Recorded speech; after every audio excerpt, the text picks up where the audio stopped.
Ladies and gentlemen, welcome to the Intel Extreme Masters, the 10th season. And where are we? Of course, in Gamescom, at Gamescom in Cologne, Germany.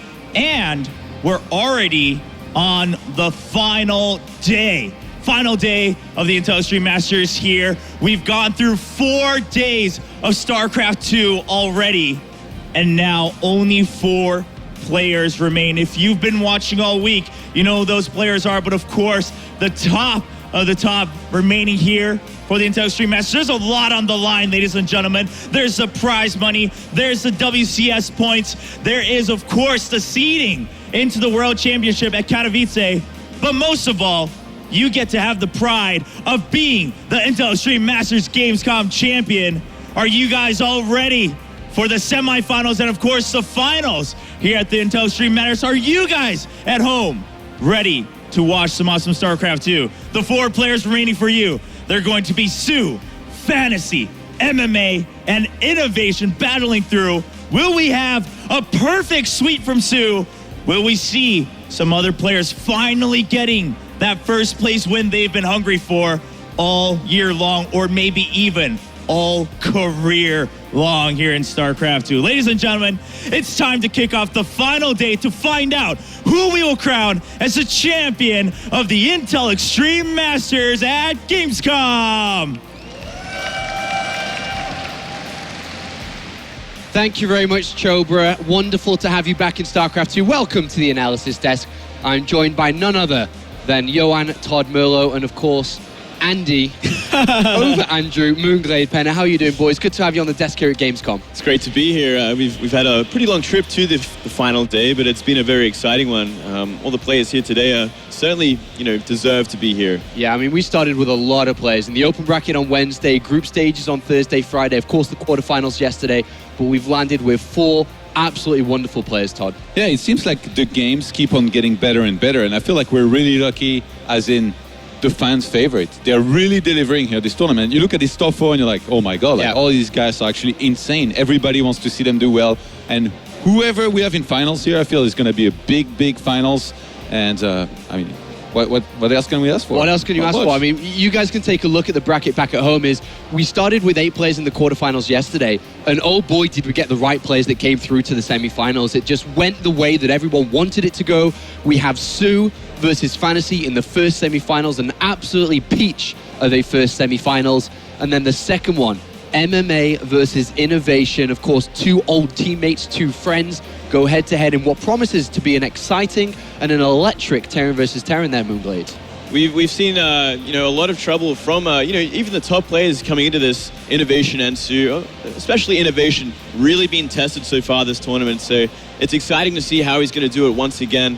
And even taking a step back and looking at the groups, like all the players that have made it into the round of 8 and now into the round of 4, they all deserve to be there and they all make sense. Like, we looked at it and we're like, this should happen. This is the way an ideal bracket should happen. Yeah, I mean, from the very get-go, when we opened up on Wednesday looking at the open brackets and obviously looking at the groups that were to come, we said from the very beginning, very similar to when we were in Shenzhen for our first Intel Extreme Masters tournament, these players stand out. These are the ones we're expecting to go to the finals. It happened in Shenzhen, and it's happening here at Gamescom too. Sue and Innovation were the 2 players from SK Telecom that traveled here to play in the tournament and were destined to meet in the finals. And right now, that's the way it's going, unless something special happens today from Fantasy or MMA. Isn't that the way we're looking at it, Todd? Yeah, I think so. I think pretty much everybody agrees on that now. We definitely shouldn't count on anybody, though, because there's been a few upsets, like not any major ones, but we almost saw 4GG. Like, actually, you really brought it to Innovation yesterday, so who knows, maybe MMA can do a little bit better. And yeah, just so excited for these matches, man. Yeah, I mean, as much as Sue is an outstanding favorite, he's pointed out that Fantasy could be a major weakness for him. We'll talk about that a little bit later on. And of course, MMA, he always has a spark of brilliance. A former Intel Extreme Masters champion going up against Innovation. It's going to be a great game. For you guys at home, if you've missed some of the StarCraft II action that we've had so far over the last 4 days, which I'm sure some of you have already, make sure to check plays.tv for all the games that you've missed so far, highlights, and also the first-person VODs of every single match that we've uploaded. Absolutely fantastic footage over there. Check it out, plays.tv. And of course, make sure to join us on all the usual social media channels, Twitter, Facebook, you know it, you name it. hashtag IEM, and also facebook.com/IEM. Don't sit at home by yourself. Get on Twitter, get on Facebook, give us a message, and of course, we'll be reading them throughout the show. Thank you very much, gentlemen. I want to know a lot more about Sue versus Fantasy, but before we get into that, let's bring them out onto the stage. Chobra! Where are you? Yes. I think he's ready. Is he ready? Okay, Chobra, we'll come to you in a quick second here. Looking forward to this one. Before we talk about that, do you think Chobra's ready like the players are? I'm kind of questioning this right now. I don't know. I hope he is. He's not. These players are certainly ready. We've been seeing them practice all morning, but Chobra, on the other hand, is a different story. I know Chobra's missed the first 4 days, but he's back in action. He's back here. Chobra, welcome the players to the stage. Thank you very much, Sean. It's been a busy week, but I'm here. I'm ready. You guys know I'm ready. Are you ready? Of course you are. I know this. We have a packed crowd here. Ready. It's time to get to the first semifinal. This is going to be an excellent match, ladies and gentlemen. Of course, first up, we have the guy coming up to kind of challenge the one Zerg remaining. They're all swarming around the Zerg this time, a little bit of irony in their fates. But this player, really hungry for his first win in a StarCraft II tournament, really hungry to come in and prove himself that he's still a legend. It's going to be from Dead Pixels, Fantasy!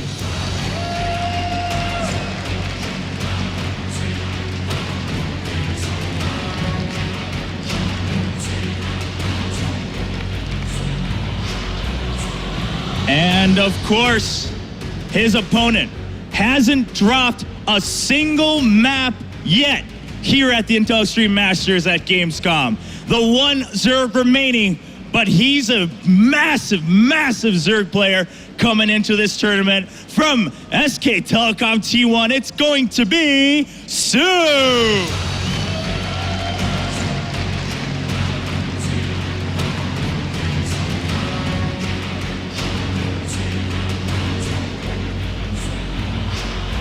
Ladies and gentlemen, it's time to find out who our first finalist is going to be, who's going to get one step closer to that trophy and also secure their spot at the World Championship in Katowice. Semifinal number 1, Fantasy versus Sue. Thank you very much, Chobra. We are all very excited for this match as Sue takes on Fantasy, or should we say Fantasy takes on Sue, as Sue is the absolutely outstanding favorite in this tournament. He's played the tournament flawlessly so far. He is undefeated, hasn't lost a single map. He was the tournament favorite coming into it. And now Fantasy, who reaches his first ever top 4 in a StarCraft II tournament, now has the chance to take down this giant. But is he going to, is the big question. Well, he is probably the most dangerous opponent that Sue has faced so far. There is a lot of history between Fantasy and SKT Zergs. He really went the distance with Dark not too long ago. So I'm sure Sue's coming into this very nervous. He knows what Fantasy's capable of, and it's going to be such a test for him. But Sue right now is probably playing the best StarCraft that he's played. I mean, he's always had fantastic StarCraft, don't get me wrong there, but he's just come off his first ever StarCraft II victory. It took him a long time to get there. Yeah. 5 second places in a row, pretty much, which kind of summarizes StarCraft II career for everyone who's like, okay, it's the guy who always finishes second place. But he finally got that Kesper Cup victory, and I feel that that's kind of unlocked a new tier of Sue. He's got that confidence, he knows he can win, and right now, he's mentioned it to me backstage, he's mentioned it to an interview, he thinks this tournament is easily his. Yeah, I guess he's doing really well against Terran, which probably gives him a lot of confidence here going into this Final Four, because that's all there is here for him. He has to be 2 of them, and I feel like going up against Fantasy, like a lot of people say, it's a tricky match, but at the same time, I'm not sure if Fantasy is going to be too happy about having to play Sue here. I think Fantasy would have much preferred playing versus one of the Terrans that is there, because he's very confident in TVT, so I don't know, man. I'm a little bit worried for Fantasy here, I have to say, in this first match of the day. There. I mean, I think everyone is pretty worried about Fantasy coming into this, me even more. But Todd's really worried for him. But Fantasy is no stranger to victories. He's picked up a Brood War Championship a long time ago, 2011, a long, long time ago, was a StarLeague champion. It was his only StarCraft championship that he was able ever to take up. And he did have a couple of second places to his name. He was one of the greats in Brood War for sure, but he took a long time to get the ball rolling in StarCraft II, but in the last couple of months, he's hitting it, man. He's in Yeah. top 16 in the WCS ranking. He's here top 4 at the Intel Extreme Masters. He's really starting to catch his stride finally after transitioning over, and it seemed to be a problem for at least some of the Brood War players when they started to make the move. They're like, okay, it's like learning this new game that's technically a little bit easier when it comes to the mechanics, so they got to ease up and change their mindset. And he really seems to have a great understanding. And against someone like Su, who's already had that success last year, especially as one of the most consistent players we've ever had in StarCraft II. It's really going to be a close match, I think. I remember when Life came to New York in the Intel Extreme Masters last season, or the season before, excuse me, and oh boy, did he just absolutely dominate the tournament, go right to the top and win it. And this is what Su is on the road to doing as well. It's his first Intel Extreme Masters. And like I said, he's blitzed this tournament, not dropping a single map. I don't think he's been challenged, though. That's the big thing about Su. And Fantasy is definitely a player to challenge him now. Fantasy's had a bit of a different road to where he is now compared to Su. He hasn't gone undefeated.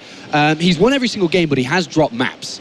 So he beat Lilbo, is the first game that he picked up 2-1. He then went to win against Innovation 2-1. As you mentioned, very confident in Terran versus Terran. And then Patience, his teammate, in the quarterfinals, 3-2. Very close series, but he's the player that Su is scared of the most, he said earlier. That's really interesting to see. I mean, obviously, Innovation, his teammate, he has full understanding of how this guy plays. Fantasy, he overcame his hurdle, which was his teammate Patience in his last tournament. So I'm sure getting over that makes things a lot easier for him. And yeah, I mean, Su should be scared of Fantasy because Fantasy has shown such fantastic turn. What is he scared of? Like, what exactly is he scared of? Yeah, actually, I so think, well-rounded. yeah, but stylistically, actually, I wonder. Like, I'm not gonna answer. Obviously, I'm the Protoss resident there. I feel like it's for you to enlighten us on this. Stylistically, how do you think the two match up against each other? Like, what do you think we're gonna see in terms of like builds and like what they're gonna be trying to do? I think at long-winded, macro games would probably be the end In all. most games? In most games. We saw this against Doc, Su's teammate, not too long ago, maybe like a month ago. They went the distance. They had these huge games. Both of them love to macro. Both of them love to take it to the late game. And Su is especially comfortable there. Isn't that Su's key strength, though? That is is long his macro main games, strength. though? So isn't that like kind of what Fantasy would be playing into? That he would be playing into that. I think it's going to be, both of them are comfortable in the same area, so it's just going to come down to raw skill and how it ends up in terms of the... So we're expecting long games here, boys? We're expecting Yes, we are. No super high progression from Fantasy? I don't think so. I'd be very surprised if we Maybe see in one much of the aggression. games. He or might something, throw it but in. Yeah. Always good to throw in, Those two racks ever work anymore, though, because nobody really does it. And when I saw it, it didn't. It got that's scouted. true.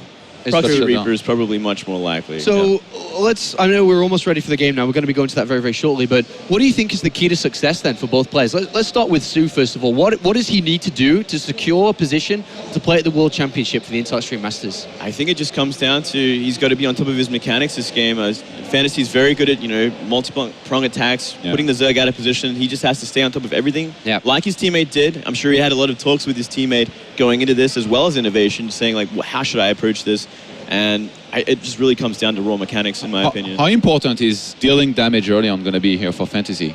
Yeah, I think it's going to be a pretty big importance. Looking to catch that rhythm early on, get that momentum in the early game, so Terran can close it out in the mid to late game. So you're saying one of the most important parts to look here for is for Fantasy dealing damage early, and if he doesn't, let's say that he doesn't deal damage, is Fantasy going to start to get in trouble with Su? It can. If Su's left alone for that long, things are just going to go very pear-shaped very easily. I feel like there is some Zergs that, if you let them drone to their ideal drone counts, 70 plus, 80 plus, you're going to be in trouble. But against Su, it's like, you might as well get out. Like, and if he gets there really fast, it's over. Something really interesting to note as well is Fantasy might throw in more mech these days, because it's kind of changing towards the more mech style, which is getting more and more unbeatable in the late game, and Su has had problems against that in the past. Let's talk about the psychological side of StarCraft for a quick second here. Fantasy gets into that booth, and he knows who he's playing against, one of the best Zerg players in the world, if not the best, and he hasn't dropped a single map in this tournament. Is that something that you think as a professional player,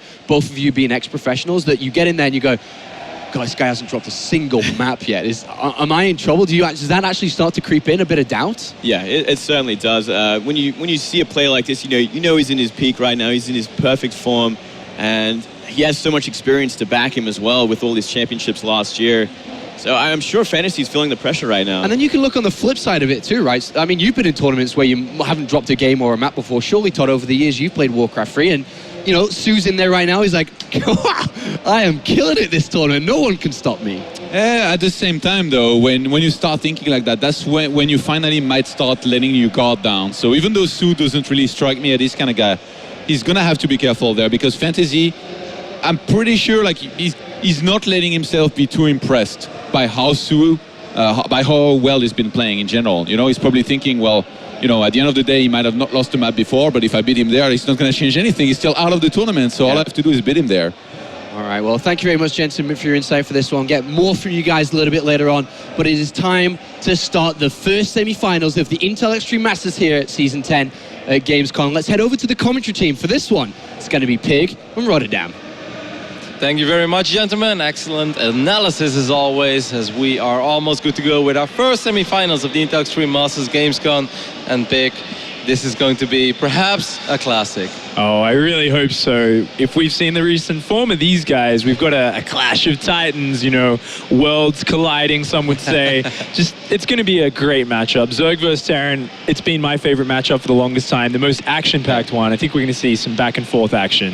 I think it's going to be ridiculous. Su has been on an absolute roar in this tournament, hasn't dropped the map, and to go even further than that, guys, he's been playing a little bit of ladder, and he's basically 33-1 right now on the European ladder, as he had to leave one game because he was getting ready to go to the stage. And he's like, okay, I'm gonna leave. And this one guy took a screenshot, he's gonna post it on Facebook. He's like, I beat SK Su. Well, actually he was super far ahead. But this guy just doesn't lose. But still, perhaps this man in the left bottom side of Iron Fortress will be the first one to really defeat him in this tournament. It is Fantasy.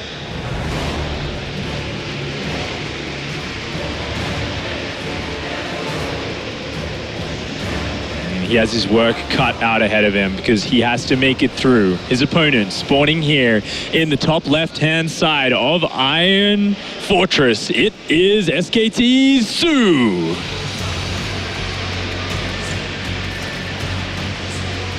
It's going to be such a cool best of 5. I mean, just even looking at, you know, the run that Su had so far. A lot of people just look at Wikipedia and they're like, oh, Su, you know, okay, he won 2 best of 3s in the group stage and then he won the quarterfinals. Well, okay, that's solid, but that's kind of what we expect from him. But it's so much more than that. Su started off in the Korean qualifier, won 3 best of 3s in a row, dropped 1 map to Dongdaegu, then went on to the final to the Asian qualifier, where he had to go up against absolute titans like TY, like SOS. And he was still able to only drop a single best of 3 back then, but in the end, you know, he still made it through the lower bracket to join Innovation, a player that we are going to see in the second semifinal later today, that was going to represent Korea. And most of the time when you're going to represent Korea in a foreign tournament pick, you're pretty good.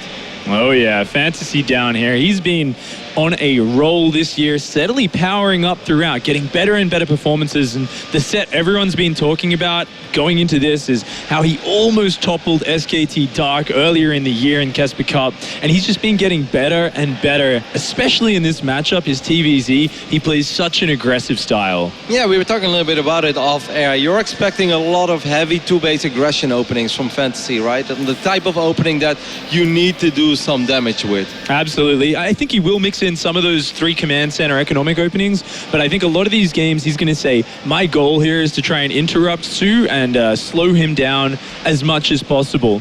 However, on the other side of things, Su lately has been playing very 2-basey, right? He's been rushing towards those Mutalisks, so maybe Fantasy will have to take a step back and kind of delay that aggression until a bit later on in the game. Yeah, it's funny because in one of the interviews before, one of the previous days, Su mentioned that he really loves going for the 3-hatch double Evo chamber and then into Mutalisk. But I kind of felt he was tricking all of us, because I feel most of the time when it truly matters, you know, when he really has to win a game, you see him open up with 2-base Mutalisk. And I mean, hey, there's nothing wrong with giving out some false information, right? Yeah, exactly. I mean, Su was even saying in the interview, he was saying, I love 3-base. I wish I could do this every game, but this just seems to be working. So maybe I'll just mix in fast Mutalisks. It seems to make the Terran players uncomfortable.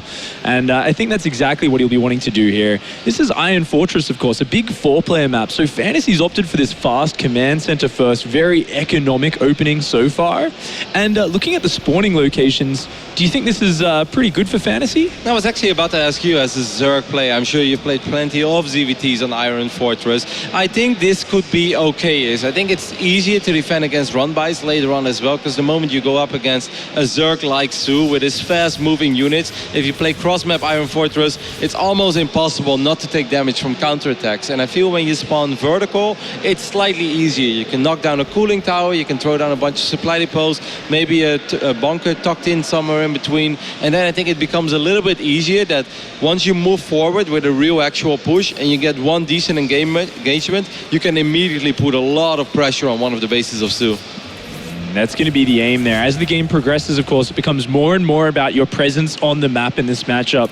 The creep spread, pushing that back is Fantasy's real goal as the game goes on. And oh, Su coming in, diving in with a couple of Zerglings. Looks like he's going to jump on top of an SCV, actually catching one of the only 2 Marines that Fantasy has out so far. There's no Hellions on the field yet, and he's actually getting some really nice damage here. Yep, 6, 7, 8 SCVs that are not mining right now. Is able to pick off 2 SCVs as well and a Marine. That is absolutely worth it for just those 4 speedlings that he lost there in the end. But yeah, once again, to go back to the point we were talking about before, I do feel it's a lot easier for a Terran to get a sort of staging ground in between both bases as well, and then set it up and then rally all the reinforcements to that point. While if you, for instance, have to play cross-map, it's a lot easier for Su to pick off reinforcements, and Terrans will often rally their reinforcements towards the natural or third base because they don't want to lose them one by one.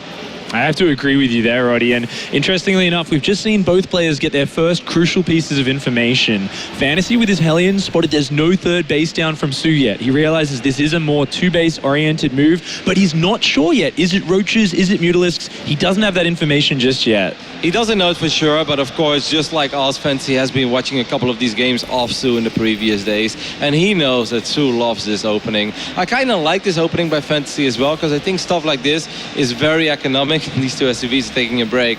Look at that, man. I may not ever be as good in StarCraft as Fantasy, but at least I use shift as soon as I build a building, Pig. Hey, SCVs need that smoke break, man. They're just down there, and that delay on the 1-1 as well. Little bit of a hiccup in Fantasy's build order, but let's assessing this build order, this is the greediest, most economic build you can do. That's really cool. Small things like this are very big already. Su wanted to get that hatchery down 30, 40 seconds ago, but 2 times Fantasy swings in, picks up the drone, and he's coming back. He wants to get it one more time. Su, of course, is not going to fall for it. The first one, he's like, oh, that was just unfortunate. And the second one was like, hey, I see what you're doing here. And obviously, there's no way he's going to be able to do it 3 times in a row. But this is one of these small things, you know, whether you play Terran, Protoss, or Zerg. If you send out that one work and you want to expand and you lose it, that's like, oh, bummer. If it happens again, you're like, man, this is ridiculous. Like, I was trying to expand 45 seconds ago. And that can actually have a pretty big impact on this game later on. At this level of play, those little things add up over and over again. Missile turrets coming down here for Fantasy at a very nice timing as we do see those Mutalisks in that production tab. Fantasy looking to ramp up that production now. His Hellions back in quite a defensive stance. Medevacs are about to start pumping out, and Fantasy looks like he's going to be going for the third base a little bit further away from Su, not going for that hyper-aggressive forward location. Su's going to try to drop some creep over here, so he's going to basically say anything that you can do, I can do slightly better. You may have picked up my drone, but I'm going to drop some creep over here, and that means that it's going to be very frustrating for you to land this command center, especially because the only Marines are out of position as well, which may give an opportunity to these Mutalisks to be annoying, maybe get a cheeky add-on. Oh, look at this, diving straight between the gap in the missile turrets. Su has found a weak point with his Mutalisks. All of those Marines are busy dealing with that Overlord, and there are so many SCVs going down. Yep, 7 SCVs already. Why get an add-on if you can actually get 7 or even 8 SCVs? Some of these Marines have to be careful as well. They've already stimmed once, and they don't even have combat shield yet. These Mutalisks could potentially fight it, but of course you would rather get 4 SCV kills, guaranteed SCV kills that is, as 11 SCVs have gone down. Things were looking quite alright for Fantasy, but this hurts a little. Oh, that really does slow down his build-up. Taking that SCV damage right when he wants to be picking up his production, we can see he's very mineral-starved right now. His third base being delayed a little bit. And this is great for Su because it's bought him a lot of time to spread that creep in the middle, but Fantasy's not done yet. He wants to get some aggression done. This is very nice by Su, picking up reinforcements despite of these vertical spawns that we mentioned in the start of the game. Makes it a little harder to do stuff like this. Su has to be a little bit careful because most of the Banelings are not ready yet. Baneling speed is also not ready yet. Look at this timing by Fantasy, perhaps a little bit fortunate, but still though, he's hitting on a very, very good moment. Most of these Marines do survive. Oh, the Banelings coming in. The last couple of Banelings do manage to clean up those Marines, and these Mutalisks are picking most of them off. The next squad of Marines coming in. He's so deep on creep. These Marines need to stay alive. Oh, the Mutalisks are starting to go down. So many Mutas dying here. That's actually really good for Fantasy. Even if he doesn't end up winning the game over here, he has reduced the Mutalist count severely. 6 Mutas have gone down, a bunch of Banelings have gone down, and Su will stabilize. Su will survive for now. Look at all these upgrades that just finished for Su. That's ridiculous. This couldn't really have been on any better moment for Fantasy, who did not start +2 armor, by the way, as Funka is trying to desperately tell us.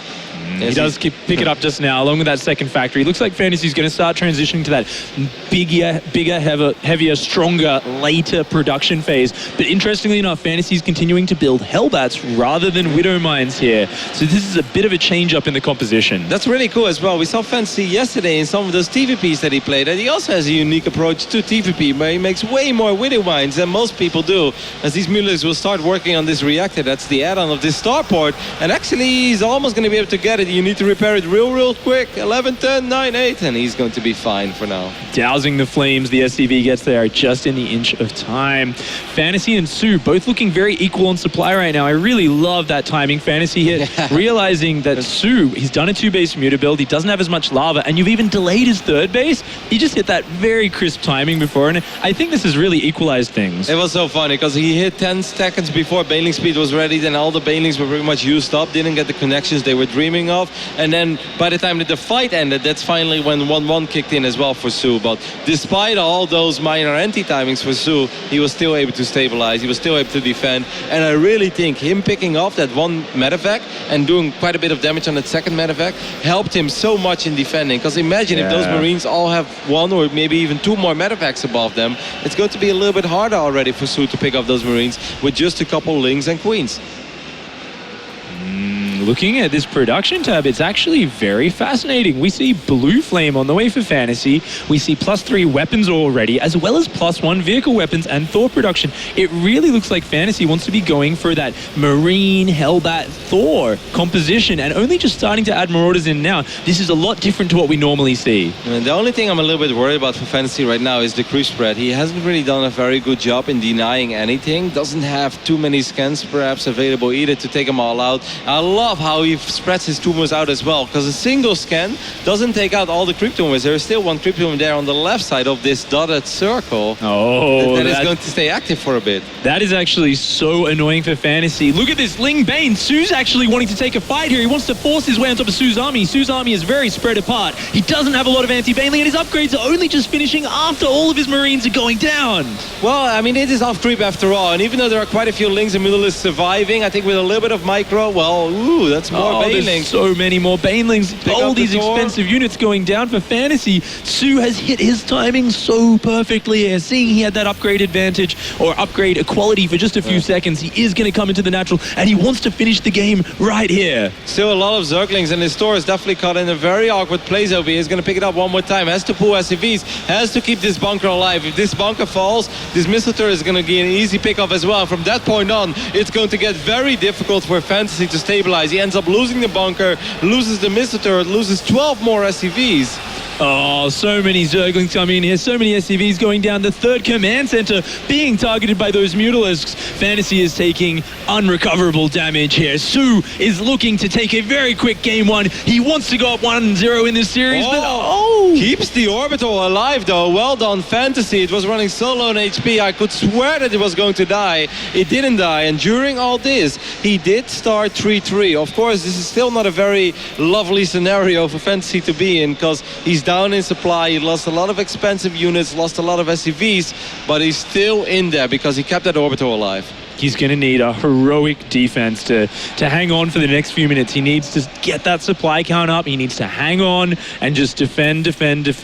Su, on the other hand, has no plan to go to Hive Tech. He just wants to mass units here, and it looks like he's just going to come in with the Mutalisks into the main. Oh, loved it. Couple Widow Mines stuck behind this starport, getting really big hits, and we've seen games like this before on Iron Fortress, where sometimes this could be the moment for a Terran to get a little excited.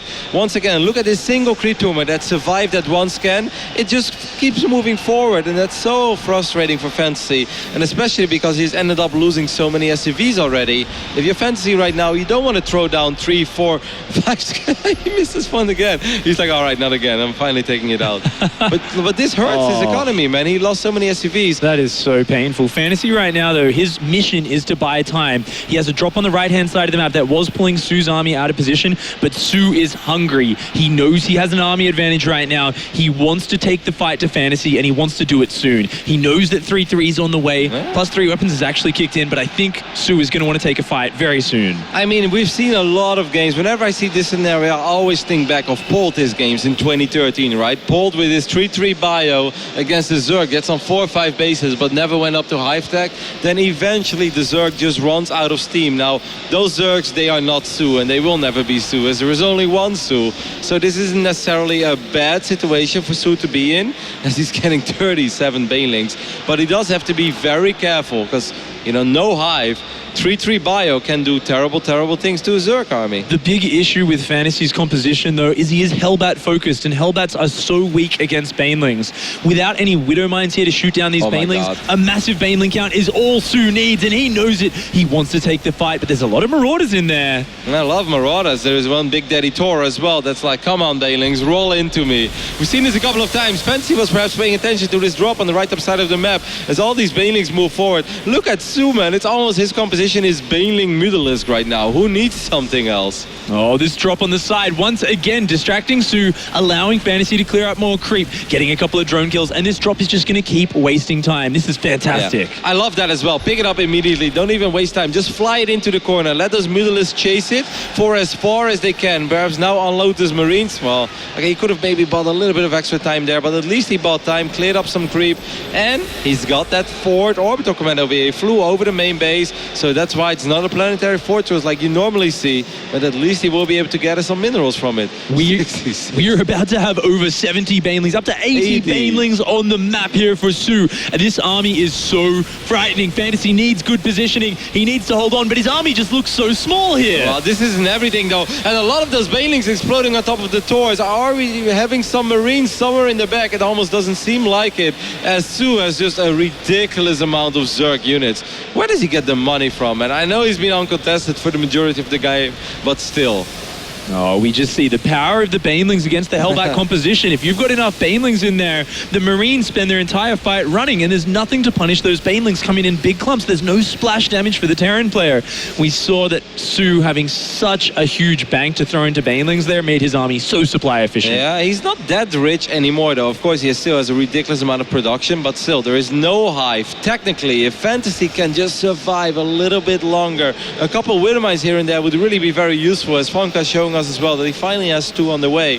Like, if Fantasy can get up to 60, 70 Marines with 3-3 upgrades, I truly still believe that it's possible for him, because he's kind of low on workers, so the supply tab right now is a little bit deceiving. Army supply, 77 against 100, that's not pretty, but I've seen bigger comebacks.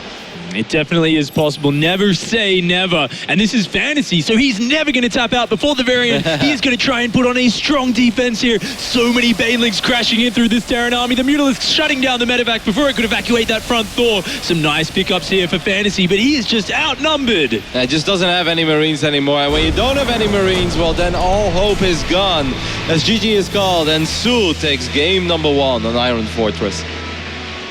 Very commanding win there for Su. It looked toe-and-toe in that early game stage, but there was just that moment there where Su kind of got in there right before the +2 upgrades were finishing for Fantasy, crashing through that army, and really seemed to know exactly how to dismantle what Fantasy was doing. He knew that these Hellbats are going to massacre my Zerglings, but if I just overcommit to Banelings and just blow them up at the beginning of the fight, suddenly you don't have anything to deal with this huge Ling Bane force. Yeah, absolutely phenomenal macro by Su. We're going to head over to a very small break, and after that we'll be back with game number 2 between Fantasy and Su.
All right, welcome back to the final day of the Intel Extreme Masters here live at Gamescom, where we are in the middle of the first semi-final between Fantasy and this man that you're looking at right now, SKT1 Su, a player that has made it to 5 Premier League finals already, or even 6 by now, and of course is looking for his first final appearance at an Intel Extreme Masters event, and we all know he has what it takes to be there.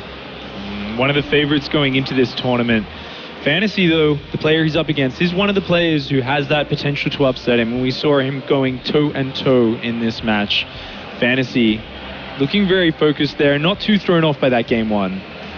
No, I mean, it was a pretty close game, and there were definitely opportunities for Fantasy to do things a little bit better. Let's not forget those the first 4 or 5 Zerglings that just did a little too much damage, and especially the first time that the Mutalisk flew into his main base. He was pretty damn ready for it. He knew exactly what he was playing against. He was throwing up 3 missile turrets. He should have been fine, but used the only Marines he had in that phase in the game to take care of that Overlord, and right on that moment, Su swept in, killed 8, 9, 10, 11, 12 SCVs or something with the first 7 Mutalisks. That's just too much damage. A player like Fantasy is not supposed to lose 12 SCVs against the first 9, 10 Mutalisks when he has 3 missile turrets out already. Not at all, but when you're going up against Su, player like this, you can see the focus on him, almost a bit of nonchalance in his expression.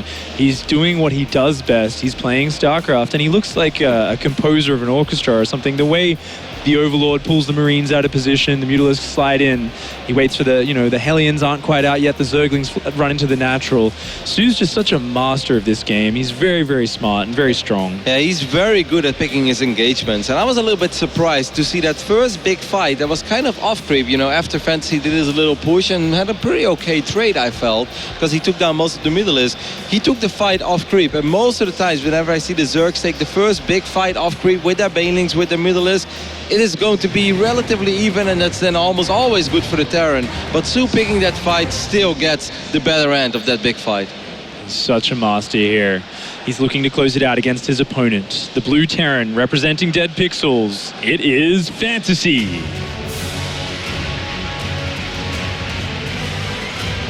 And on the left side of Bridgehead, we're looking at the main base of one of the absolute best Zerg players in the world, maybe the best Zerg. It is Su.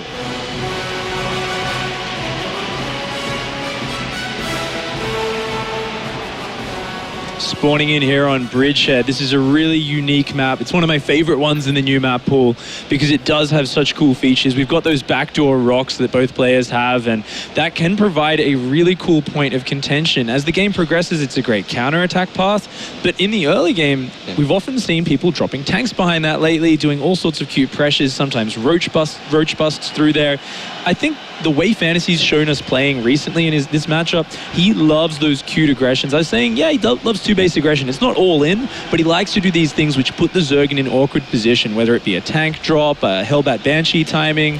These are the sort of things which he excels at, and I really think he's going to go for something like that this game. Do all Zergs send their first Overlord via the north side, the way that Su did, or was it just to make sure nothing crazy is happening near the rocks? That is actually a very unusual adjustment, and it's new because we did see, I believe, Flash in Pro League do a 888 proxy barracks up there and then float it over the gap and land it on the other side. So since then, Zerg players are a little bit paranoid. They want to watch out for that. It is going to be commenced at the first, though, once again for Fantasy. Nothing wrong with that. A very solid opening, while this pool first on the other side of the map for Su. He wants to make sure that he doesn't get caught off guard by some crazy cheese. I'm really excited for Bridgehead. I've said this multiple times already over this week. This really has become one of my favorite maps. When I saw it for the first time, I was like, oh my god, what am I supposed to do with a map that has double destructible rocks, has rocks at the front as well? I was like, I have no idea how this is going to play out, but it has given us so many good games already. Even at the previous Intel Extreme Masters, Shenzhen, the game between Snoot and TY. If you haven't seen it yet, guys, just go to YouTube and check out that game because it was phenomenal. And it almost seems like this map, as if nothing crazy early game happens, it seems to almost always deliver great games. Having multiple avenues for attack can really lead to that very diverse and flexible mid-game. There's just so many avenues of attack, and it leads to a lot of different variants, and that's what I like to see, when StarCraft changes it up. Yep. Even in the mirror matchups as well. Just the other day we had a great ZvT on this map between Snoot and Nurture. Was also very entertaining, which is great army movement, and hopefully we'll see some of that in this match. So far the build order for Fantasy is the exact same as he went for in game number 1. So I'm going to try to get a quick factory out. We'll try to get his couple Hellions going. It's going to be harder for Soot to get a little circling run by, as we do see that second refinery going down, which is a little quicker than in the previous game. Yeah, that's a really fast second gas, actually. Probably going to be going to Hellion Banshee from there. And I was talking before about how he does like to do a Hellbat timing with Banshees sometimes, so we may see that come out of him a bit later on in the game. That fast gas going to allow him to upgrade that cloaking research. Meanwhile, it looks like Su just loving these two base muta builds, doesn't he? You know what I love about Banshees on this map is that there's a lot of space between the main base and the natural, so often when you park your Banshee in between, there will be drones in transit, and then you can just hover around there with your Banshee and you can try to do some serious work. Also, it's more difficult for Queens to walk over because the creep doesn't really connect both bases unless Su drops an extremely early creep tumor, but most of the time they rather spread creep out into the map than into their own natural. Yeah, it's really good for these harassment styles. There isn't a lot of dead space around the back, which is the only downside to air harassment on this map. It is going to be interesting to see where that goes. Of course, we see the lair starting up now for Su, heading towards most likely that Mutalisk play. He just seems to love taking control with those mutas, and as we saw in last game, if he can find a slight opening, he can punish the Terran player very, very hard. There is a little bit though, also because of the way you know, that high ground works in between the natural and the main base. That is actually an area where oracles or banshees and stuff can hide for a while, and it can be rather tricky for a Zerg to deal with because your queens won't reach it all the time. Interestingly enough, both players not wanting to scout until just this moment. We've seen Su basically poked in, saw the first gas timing. That is all he's seen this game.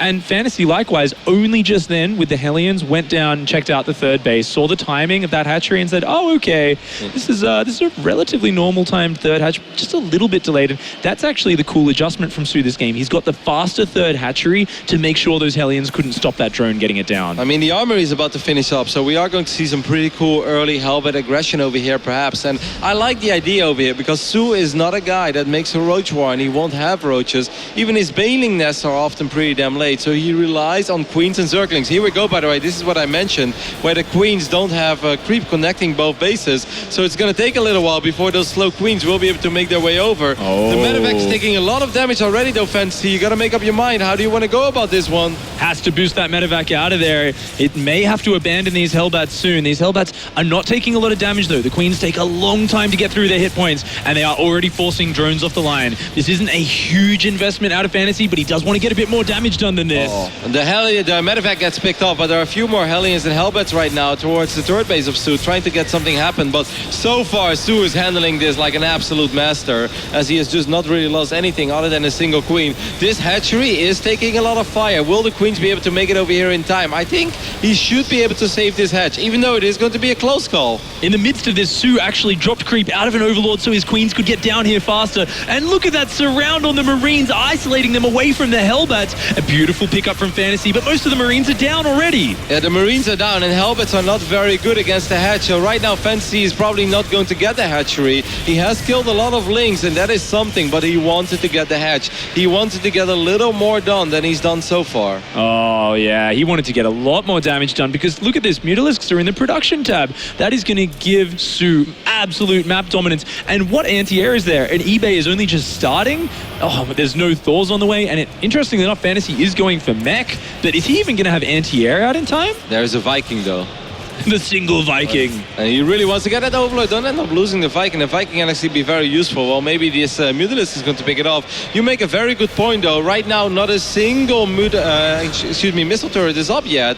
Engineering Bay has just finished up. He's going to need a lot of missile turrets. And once again, Bridgehead, there's a lot of wiggle room for these Mutalisks in between both bases. But right now, these missile turrets are not even done yet. Oh my god, this is disaster for Fantasy. An absolute disaster. Absolutely shutting down the missile turret on the north side. side, there is a Thor in production, but it's not even halfway done. Fantasy is forced to evacuate this entire mineral line, and all these missile turrets going down. So many minerals being lost for Fantasy. Oh, trying to put on the counter pressure. These Hellions darting into the main base. Yeah, they're already quite low on HP though, and there are a bunch of queens running around. I actually think this is still horrific for Fantasy, unless he can somehow kill 10, 15, 20 drones over here. That would be something he could work with, but just look at all of the SCVs that have gone down.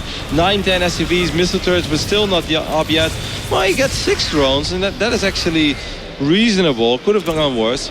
Oh, he got some damage there, but just having the pressure of the Mutalisks in his base meant he couldn't focus fire those drones as well as we would otherwise expect from a player like Fantasy. And now he is pinned down on 2 bases. Look at this. He's trying to float his command center to the 3rd, but once again, the Overlord is dropping creep all over that. Going to delay that base for about 1 extra minute, which is a long time in a game of StarCraft. From this point on, it's going to be very difficult for Fantasy to make a play in the upcoming minutes. You just want to defend now. Just don't take too much damage from these also annoying Mutalisks, and just try to stabilize, try to get your 3-base economy going, and try to build up an actual army, because right now Fantasy is just walking around with 2, 3, 4 heavy units. These stores are actually trapped. They can't go through. Oh my God, Fantasy. He needs to move that starport on the north side. He is doing it now, but look at this. He tried to skimp on those missile turrets, saying, I've already taken damage. I don't want to replace the missile turrets I lost, and because of that, he took even more damage there. 17 roaches on the way as well. While these Hellions do get some work done, once again, I have no idea how these Hellions even make it to the other side of the map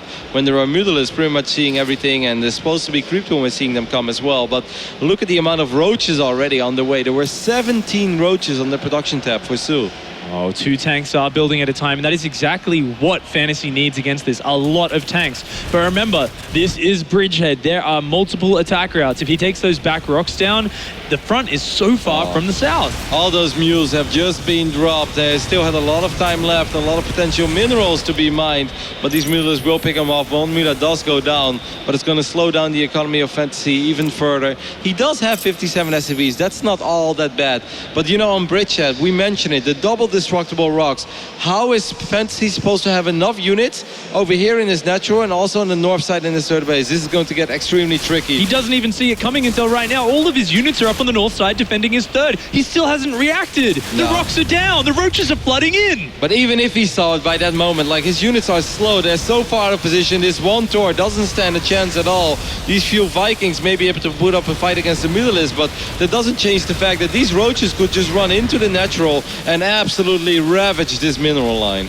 Oh, Su is going to kill all the SCVs down here. The army from Fantasy slowly making its way back, but it is forced to attack into the roaches in disarray. The mech army needs to be together in a ball, but look at this. It's just a paltry number of units being overrun by the swarm. Nah, there's just way too much Zerg. Su strikes again with his ridiculous macro and his excellent early game hold, as GG is called, and he has still not lost a map. He's right now 1 map win away from making it to the finals of the Intel Extreme Masters here in Cologne without dropping a single map. He's just on hot form today. That defense was impeccable. I really feel like Fantasy needed to get a lot more damage done at the start, and Su is just so calm and collected. He just dealt with that like it was nothing. Yeah, he did it so well. I mean, the hatchery took a lot of damage, and on a certain point, I thought it's going to be close. First, I thought, like, he's probably going to be able to save it, and then I was like, uh-oh, the queens are still in the natural. They have to run all the way through the main base, go down that ramp, and right now there's only Zerglings, but Zerglings are not very good in buying time against 5, 6 Hellbats, a medevac, and a few Marines. But you mentioned it, he got the perfect sort of wrap around the Marines, forced those Marines to be picked up. The moment those Marines were picked up, they were not doing any damage anymore, and then Fantasy had to choose. Do I go for the queens? Do I go for the hatch? And in the end, he just didn't really get the job done. And even before that, against the first 4 Hellbats, just with those queens.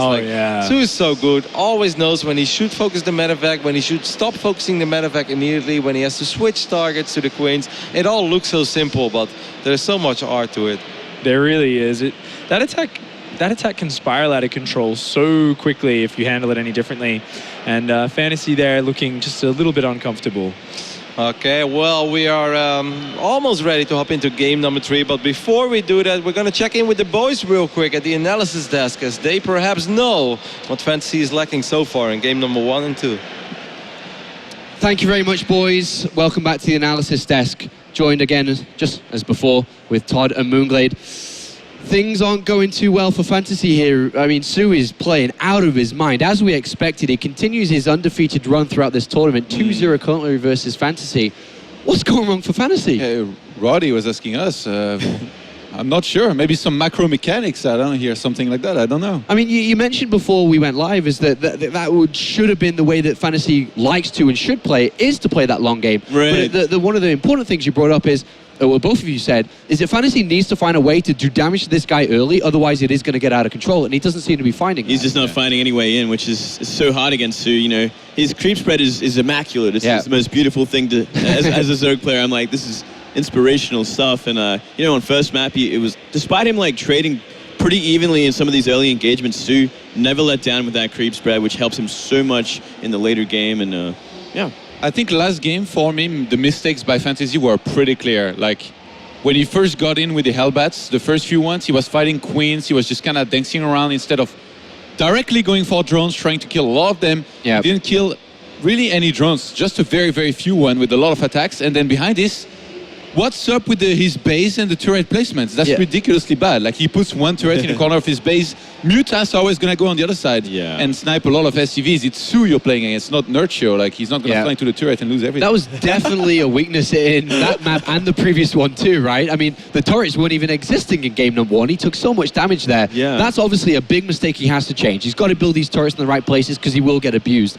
But I want to talk a little bit about what is going through Fantasy's mind, because game number one, I think he kind of goes and gives it his all. He plays a pretty standard game. He gets beaten up. He makes a couple of mistakes. He loses it. Game two, though, change of style, change of opening, change of mech. Completely different. To mech, completely different. Yeah. Is mech viable and a good choice on that map, or is his Fantasy just looking at completely different ways to play? I think he's trying to really throw off Sue. Like, he's trying to, that's like a great mix-up going from like the bio, you know, in game one to mech in game two. If Sue is not on top of everything, he can just get completely caught out by that army composition. But Sue is kind of just inside his head right now. He knows exactly what's going on, and he made all the right choices to take him apart before it gets to the scary late game with mech. It feels like Susan is on another level and Fantasy is not on his A game. That's why, like, right now for him there is no way. He needs to wake up and he needs to play way better than he's played up until now. All right, so just wake up, step up, and give it your best. Otherwise, this is going to be 3-0, right? That's right. It's looking that way. Well, sad for Fantasy, but awesome news for Sue, obviously, as he continues his undefeated run here at the Intel Extreme Masters. Game 3 is ready. Let's head back to the commentary team. Thank you very much, gentlemen, and I do hope that Fantasy eventually checks out this VOD just so he can get some advice in TVZ from Todd. Like you know, you can't afford advice like that as a player. You've just got to take it when you get it, when you're lucky enough for Todd to bestow some wisdom there. Yeah, you know, if I was Fantasy, I'd be like, you know what, this Protoss, this low GM Protoss on the European server, I really appreciate it that he's giving me some pointers over here going up against Sue. As we're getting ready to hop into game number 3, which is going to be played on Terraform. You know, we were talking a little bit about it as well. I think mech on Bridge, that was an okay idea, but it's just the Mutalisk. Like, the Mutalisk just did way too much damage, and of course the Hellbat didn't really do the damage, which, you know, all jokes aside, Johan did mention. I kind of felt he could have gone for the drones as well. Like, I feel like you have to make a decision. Either go all out on the queens and try to win that battle, or just be like, okay, I know I'm going to lose these units, but at least I'm going to take a lot of drones with me to the grave. But it felt like he was indecisive. He was walking towards the middle line, but then he went to the queens again. It's just like, make up your mind. Yeah, he kind of ended up just backed into a corner and being like, I get that he's trying to waste time, right? He's trying to distract Sue so the other attack can hit the front, but you want to get something done with, that's 4 Hellbats and a medevac. Like, that's a lot of money you're investing into it. It felt like he was really afraid of losing all of it and also end up losing the medevac because he took some damage already. Either way, it's going to have to be a lot better for this man. You guys are going to have to be quite loud if you want to see some more TVZs, at least in this semi-final. Spotting in the right bottom side of Terraform. He's representing that Pixels. Give it up for Fantasy.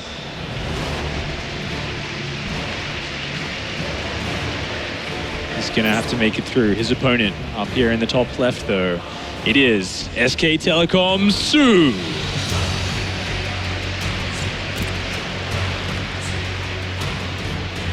An absolute powerhouse Zerg, the favorite to win the whole tournament here, and he's showing why he is considered the favorite. Immaculate play so far, and almost looking like he's been a tier above Fantasy in those previous 2 games. Do you think that this is a moment where some, let's say Classic and the other finalists that we've had so far, the Classic Parting, for instance, do you think that watching this tournament be like, ooh, with IEM Katowice coming up in a couple months and the winners or, the finalists of every IEM qualifying, I actually wouldn't really mind it if Su gets eliminated over here. I think I would be thinking that if I was in their shoes. I'd be saying, yeah, I probably don't want to be playing Su at Katowice for hundreds of thousands of dollars, man. But so far it looks like Su is on a mission. He wants to do well over here and he wants to secure his ticket as well towards the grand finals at the end of the year. He's up 2-0 against Faceit. We're looking at Terraform right now. I think this is one of the most straightforward, straight-up maps. I often feel whenever you're confident, whenever you feel like you're better than your opponent, playing on Terraform is not a bad thing to do at all. I agree. It's a very straightforward map in some regards. However, because there's a lot of choke points out in the middle, recently we've seen a big resurgence of mech on this map specifically. So Fantasy, he did show he wanted to do it last game, may want to do it again here. Interestingly enough, though, first of all, I wanted to talk about Fantasy's build. Look at this, a barracks first gasless opening with very fast Marines. I've seen him do this before on this map up against Dark, and he's going to try and hunt down this Overlord. So we see a fast command center here at the natural. Su's trying to take refuge on the high ground. Does he see it already, Su? Yeah, he did spot it already. He knows what he's playing against. I think this Overlord, well, actually he's in a little bit of trouble. There's probably a reason why Fantasy is going for this build. This one Marine is getting high ground vision because, well, he's standing on the high ground over there. That's actually going to allow him to get that first little Overlord kill. That's nice, that's just one of these things. If you're Su right now, you don't want to end up losing an Overlord at the 4-minute mark. That's just annoying. That's just frustrating. But at the same time, he also knows he has nothing to worry about. No crazy Reaper yet. Another command center going down. Like, this is where things get interesting. All right. This is a cool build. The most greedy build. The whole point of those Marines is they're going to deny as much vision as possible. They are on the warpath. Yeah. If they can shut down this Overlord, then Su will have no vision on the map.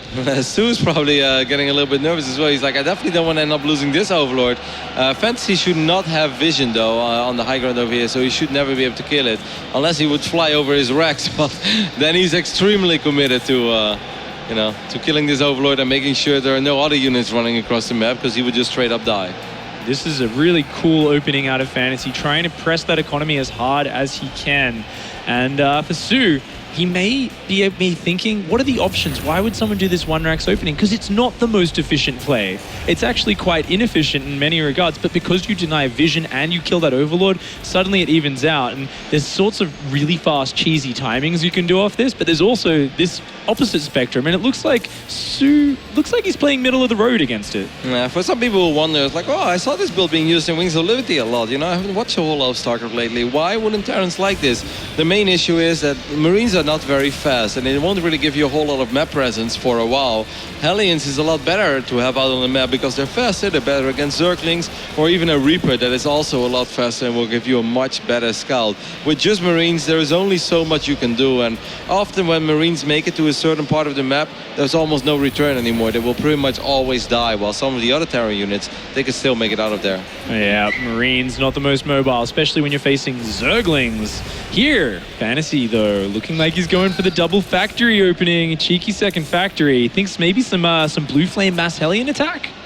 Could be. It's old school. I've always liked that build, by the way, in TVZ. I know it fell out of fashion because I know there is a huge commitment to it. But of course, he already sniped at first Overlord, makes it a little harder to scout.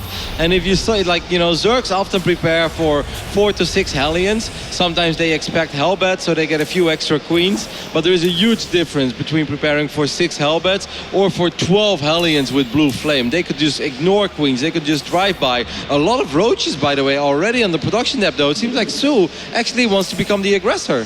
He looks like he's preparing for a big Roach Baneling attack. Now, he's gone 3 Queens, he's got a lot of creep spread, he's got a 3rd hatchery, so for all intents and purposes, as what Fantasy sees here is he sees a regular build. But if Fantasy spots these Roaches in time, he already has a factory with a tech lab. He should queue up a tank immediately, correct? Yeah, if he sees it coming though, but look at the paths on Terraform. There's so many paths that are so far apart, and Su is being so smart about this. He's taking that northern route with his roaches, going all the way around. Oh, Hellions on the north side though. This would be a massive scout for Fantasy. He spots the Overlord. Does he go further? He pretty much needs to start a tank as soon as he sees it, right? Oh, even then, like these roaches are so close right now. As these Zerglings are flooding across, they're going to make Banelings. They'll flood it in. He's going to see it now. He needs a tank. Hellions cannot defend against this attack on their own. All right, there we go. Siege tank on the production tab immediately. He's going to have a lot of links. He could, even in the worst case scenario, temporarily abandon the low ground. It is completely acceptable for Fantasy to lose a bunch of SCVs. He could even lose 20 SCVs or so. He has 3 command centers. He just needs to make sure that he doesn't die right here and right now, because that would be the end of his run at the Intel Extreme Masters in Cologne. Oh, the Banelings are starting to crash through the wall. Already taking down a few SCVs, pulling back the Banelings. Su being very careful with this. That tank is almost out, but it's not ready just yet. Well, I actually think with the tanks sieging up right now on the high ground, there are not too many Banelings left. You want to make sure you raise those depots. Of course, a lot of SCVs have gone down. There's still 7, 8, 9 roaches over here. Hellions are morphing into Hellbats. They have to protect this siege tank at all costs, and this tank is doing massive damage. Oh, suddenly the Hellbats plus the tank damage on this ramp is massacring these roaches. This attack is going down. Meanwhile, though, Su has got a lot of Zerglings dealing so much damage on the low ground. Yeah, the Orbital is taking a lot of damage. I'm glad that Fantasy is lifting it up right now. He took a lot of damage, but I think this hold has been successful so far. He was even in workers. There is no layer yet for Su. Su's only ahead by 5, 6, 7 drones. This is good so far for Fantasy. This could have gone a lot worse. Yeah, I think it's an okay situation for Su. It's not the end of the world that he didn't crash in and win, because he did have that third base we were talking about. He did have a good solid 40 drone count, and he's got to try and catch up in the tech though. Like there's the layers just starting, the Evos are just starting, whereas we do already see multiple factories and upgrades on the way for Fantasy. So even though Fantasy's supply is down a little bit, he doesn't have quite the SCV count, he's much deeper in terms of tech, economy, and production. How many Hellions do we have out on the map right now? Is there anything that Fantasy can work with? 7 Hellbats. It's hard to be aggressive right now, because if a bunch of links run in again and your tanks are exposed, then you're going to truly hate life as a Terran player. And of course, Fantasy doesn't really have any eyes out on the map right now. Has nothing that could potentially scout for him. So he's just going to throw up another factory. He's probably... I mean, Fantasy is a very experienced Terran. He can read the state of the game right now. And he will probably read it like, yeah, I took some damage, but I went for the most economic opening a Terran could possibly go for, pretty much, other than CC into Rex, into another CC. But it's pretty much the second most economic opening. He lost SCVs, but he didn't lose everything. And he even kept his first tank alive as well. I think he's okay with this, and he should be able to at least make it into a certain phase in this game without being behind. That's definitely his goal right now. He wants to hang on. He's one game away from being eliminated out of this tournament, out of the Intel Extreme Masters, whereas Su, he just wants to finish this off, and because he saw what was happening. Oh, Hellions running in. And all of the units are out of position for Su as well. Fantasy strikes back. He's going to get 10 drones immediately, and he's not even done yet. This is very, very successful harassment so far. By far the most success he's had with any Ling or Hellion run by in this series. 16 drones gone down. And look at this, it's still alive. And that was just the biggest thing for Su's position. Su didn't have any tech yet, no Mutalisk. It's going to make it very hard for him not to at least take some counter damage. Oh my, another Hellion run by coming in on the south side already. Another 8 drones going down. This is horrible. Su cannot handle this damage. Fantasy is running away with this game. These Hellions darting in and just massacring Su's economy. For just 5 Hellions, Fantasy has just killed 27 drones. That is absolutely massive. Of course, Su got a little bit unfortunate that he didn't have vision of that tiny spot in the corner of his base. But I mean, he could have had an Overlord perhaps a little bit more north. Either way, that was absolutely great for Fantasy. We weren't sure yet if the position Fantasy was good in. We're pretty damn sure right now. He's already got a 4th command center on the way, extra factories going down, and he is actually up above 70 SCVs against just 64 drones. With the added mules to that, he is so far ahead in economy. We're going to see Fantasy's supply just blossom here. I am very curious though, because Su being the god that he is, if you can still turn this one around, you know, an all-in that didn't really work, and then he lost 26 drones against the counter-aggression of these Hellions. Hellions again going to try to swing in at the 4th base, but there isn't really a whole lot of drones to kill over here as well, but he's going to morph it into a Spore Crawler. Well done, Su, definitely on top of it. Like, you may fool me once, but I'm not going to end up losing too many drones.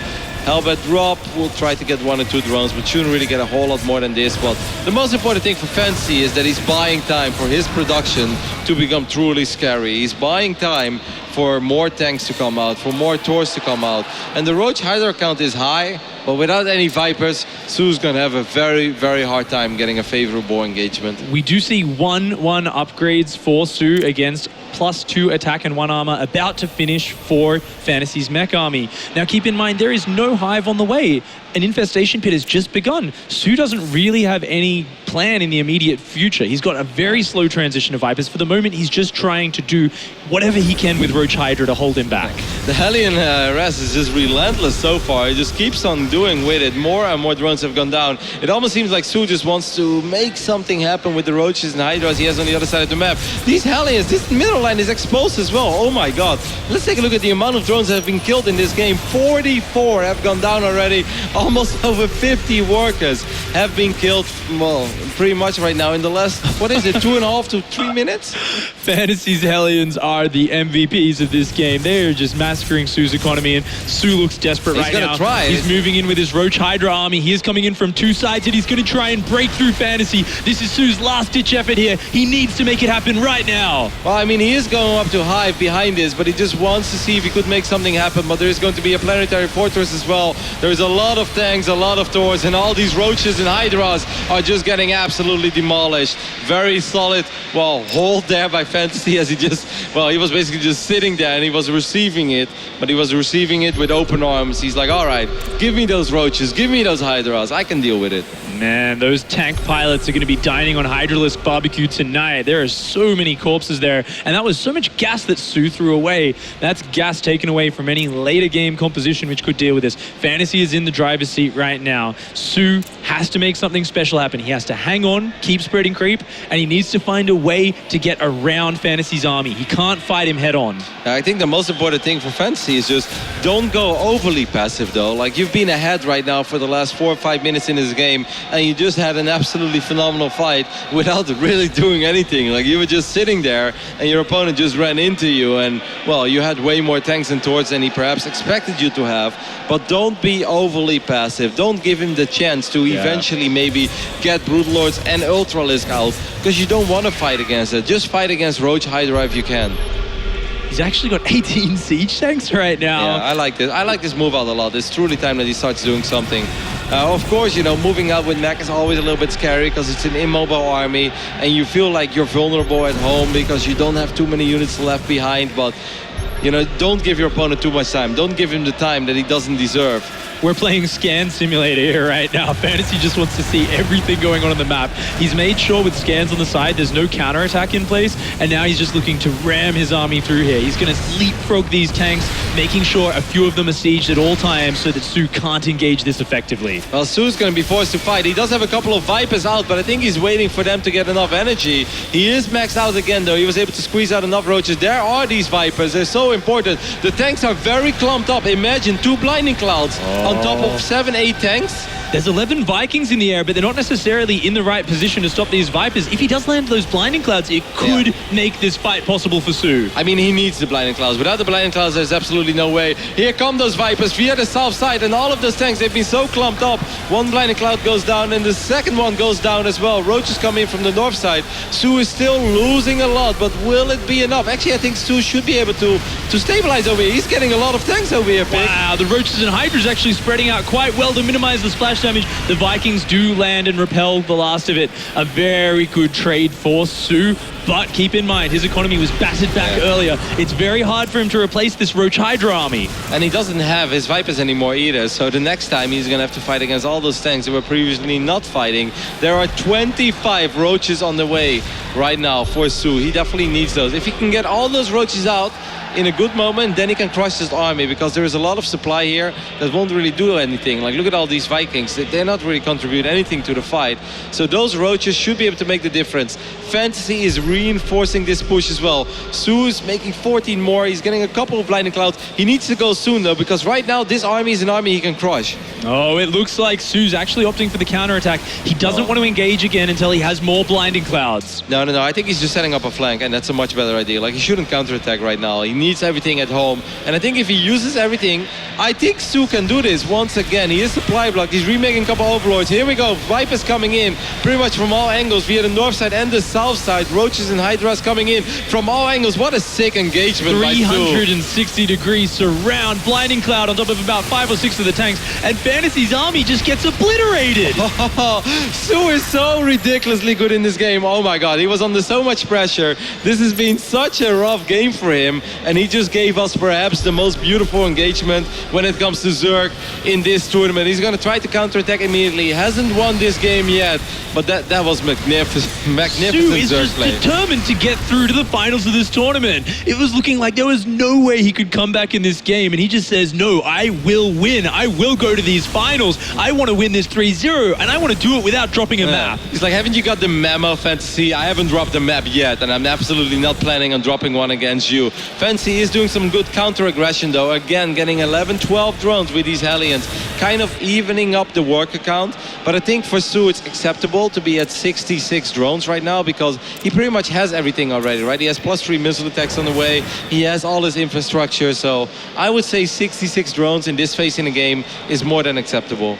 What's going on with Fantasy's mineral count? Losing that gold base has really interrupted it. He's got 1,800 gas in the bank. Gas is meant to be your limiting factor as a mech player, but there just don't seem to be that many tanks and Thors getting out on the map. They seem to be building so slowly right now. He just threw down like 3 more starports as well, which I'm a little bit surprised by. He's been building 4 Hellions at a time. He's had double reacted factories. So that actually explains where all of his minerals have been going, but those Hellions haven't been pulling their weight in these big engagements. He needs a higher tank count. Fantasy's putting so much money in infrastructure, which surprised me a little bit, because he doesn't really have a whole lot to spend, getting all these factories, getting all these starports and stuff. But of course, if he keeps that gold base alive for, let's say 2 minutes, then he will be able to use it. So perhaps it is a good call. The Ultralis Cavern is going down right now, just like +3 Carapace is on the way for Su, as Su is looking for perhaps another phenomenal Zerg engagement. He's doubling the army supply right now of Fantasy. Fantasy does have a couple of planetary fortresses to fall back on, but it is very hard to always be in the right position with your mech army. Very nice blinding clouds. However, the missile turret actually kills both Vipers. That is pretty nice for the missile turret, but losing this base is something that Fantasy can't really afford right now. Oh, it looks like Su's going to keep pressing into these tanks. These tanks are a little bit too staggered. They're not really covering each other too well, and Su picks up a nice trade-off, clipping off a good portion of Fantasy's army. And I love how he immediately retreats right after that, right? Gets the planetary, gets 2 tanks, gets 3 more tanks behind that, and then looks on the high ground and is like, okay, I don't have to do that. I've done more than enough. I'm very satisfied with what I just achieved. Let's just back off. Let's recollect myself. Let's get new Vipers out, leech some more energy. Just don't kill your hatchery, Su. That would be funny, right? Oh, if we saw that, I think Su would be a little bit upset. Interestingly, Fantasy's actually starting a Raven transition at only 138 supply. His army's still so small, but it looks like he wants to go straight to that end game sort of composition. I mean, I guess you got to try to do something, but right now with 4 Ultras on the way, the next fight is going to be very difficult for Fantasy. And if you're Fantasy as well, like where do you exactly put your units, right? Like, it's going to be very difficult. He needs to make sure that he doesn't lose that base on the right top side again. At the same time, he has to keep his gold base alive. Oh, Hellions coming in again. Fantasy's still putting the aggression on, but actually only picking up 4 drone kills for 4 Hellions. Not a good trade whatsoever. Very good pulls from Su to deflect that.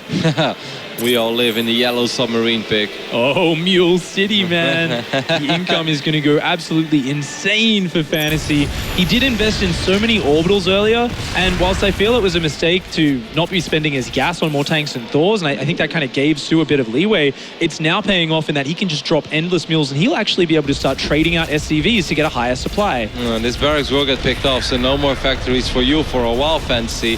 How many Hydralisks do we currently have on the map? Because there are a couple of benches Banshees on the way. 16 Hydras, okay, that's still a very respectable number. But Su has to be careful about it, that he doesn't get too surprised. He also has to bring an Overseer. I don't think Banshees have Cloak, is that correct? Cloak is on the way now. It's about halfway done.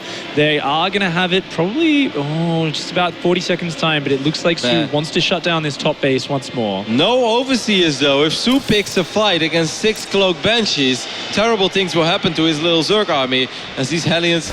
Man, Su is so on top of things right now. He lost a lot of drones early on, but he tries to save every single drone he can possibly save as we speak. These Hellions do spot the double Spire going down as all of that larva gets roasted, but oh, they're getting a few drone kills. Most importantly, buying time for Fantasy, though. Fantasy's adding on a sick air army here. Oh, does lose the Hellions on the top side for naught, but it's buying time. These are minerals. Fantasy doesn't care about minerals in the long run. Look at his supply. He's getting closer to max. He's adding more and more Banshees, more Vikings. He can add more Ravens on after this. Looks like Fantasy's getting back into this game. I was giggling because he did kill quite a bit of larva, and then Funka just shows us immediately. He's like, don't worry, he's got 67 larva. I think he's fine, Roddy. I was like, yeah, I think you're right, Funka. He actually does have the best injects in the world. Su is always on top of those. Doesn't matter how late the game goes. Look at these queens. They've still got so little energy backed up on them. That's almost silly, and he's been spreading so much creep during all of that as well. As both his Spires are almost ready, Su is looking for another engagement. He just wants to keep Fantasy low on supply. Fantasy doing whatever he can to buy a little time for himself with Hellion run-bys here and there. All of these sensor towers will, of course, give Fantasy a little bit more of a peaceful state of mind. He will finally know where where the units are coming from, and I do like this for Fantasy though, because Fantasy really needed time. On a certain point, Su was doubling the army supply of Fantasy, but if you take a look at the army supply right now, Fantasy is actually ahead, 128 against 120, and he still has 23 free supply to spend. So I kind of feel that Su perhaps gave Fantasy too much time to recollect himself, to restabilize. And all these Cloak Banshees, I'm not sure where they're going, but they might be able to get a hatchery or two. Su's actually still got so many Roaches in his army. Roaches are not very good for the amount of supply they cost. So at this point, he's got to try to find a way to get rid of those in a cost-efficient manner. Otherwise, his army just can't take a front-on fight, because Fantasy's army is getting so incredibly dense. It is getting so valuable. I mean, I do like this Banshee Arrest, and he's going to be able to kill a crazy amount of drones at first, and then he's going to be able to kill the hatchery. Su's probably wondering, like, okay, where's that suddenly coming from as he fires up? Well, I mean, he loses 18 drones, and now the hatchery is going to fall as well. There is no saving this one. But I almost feel that Fantasy could have used this as the trump card, right? Like, Su takes a fight and loses the Overseer, and then all the Banshees show up with Cloak. Like, this is great, but if you look at the bank of Su, he has 7,400 minerals. Is killing a hatchery and a couple drones the end of the world for Su? It's not the end of the world. It is great damage, though. I mean, in the long term, killing that many drones, like 20 drones a hatchery, looks like he's going to get a second hatchery. This is good damage, not even canceling that. I mean, that's pretty nice for Fantasy, and Fantasy's looking to have the better army in the late game, so maybe he doesn't feel he needs a trump card. He's actually adding on 4 battle cruisers at a time right now. Your Mardu cannon is upgrading. He is going for the ultimate late game mech force. Fusion Core is dancing as well as Day9 is somewhere around the world. Very happy right now. I'm not sure what time it is in Cali, but I know he just woke up and he's doing this in his sleep as more and more battle cruisers are on their way. I mean, Fantasy is going to have a ridiculous army. Are these the first BCs, by the way, we've seen this tournament? I think so. I don't think we've seen them up to this point. They're going to be really valuable. I mean, we were talking about Terraform before, right? We said these choke points get really nasty later on with mech. So Su's actually had problems specifically on this map before. I think it's just such a great choice for Fantasy to do this, but it's all going to come down to a couple of really big engagements. And remember, looking at Fantasy's bank, he can't really afford to replenish.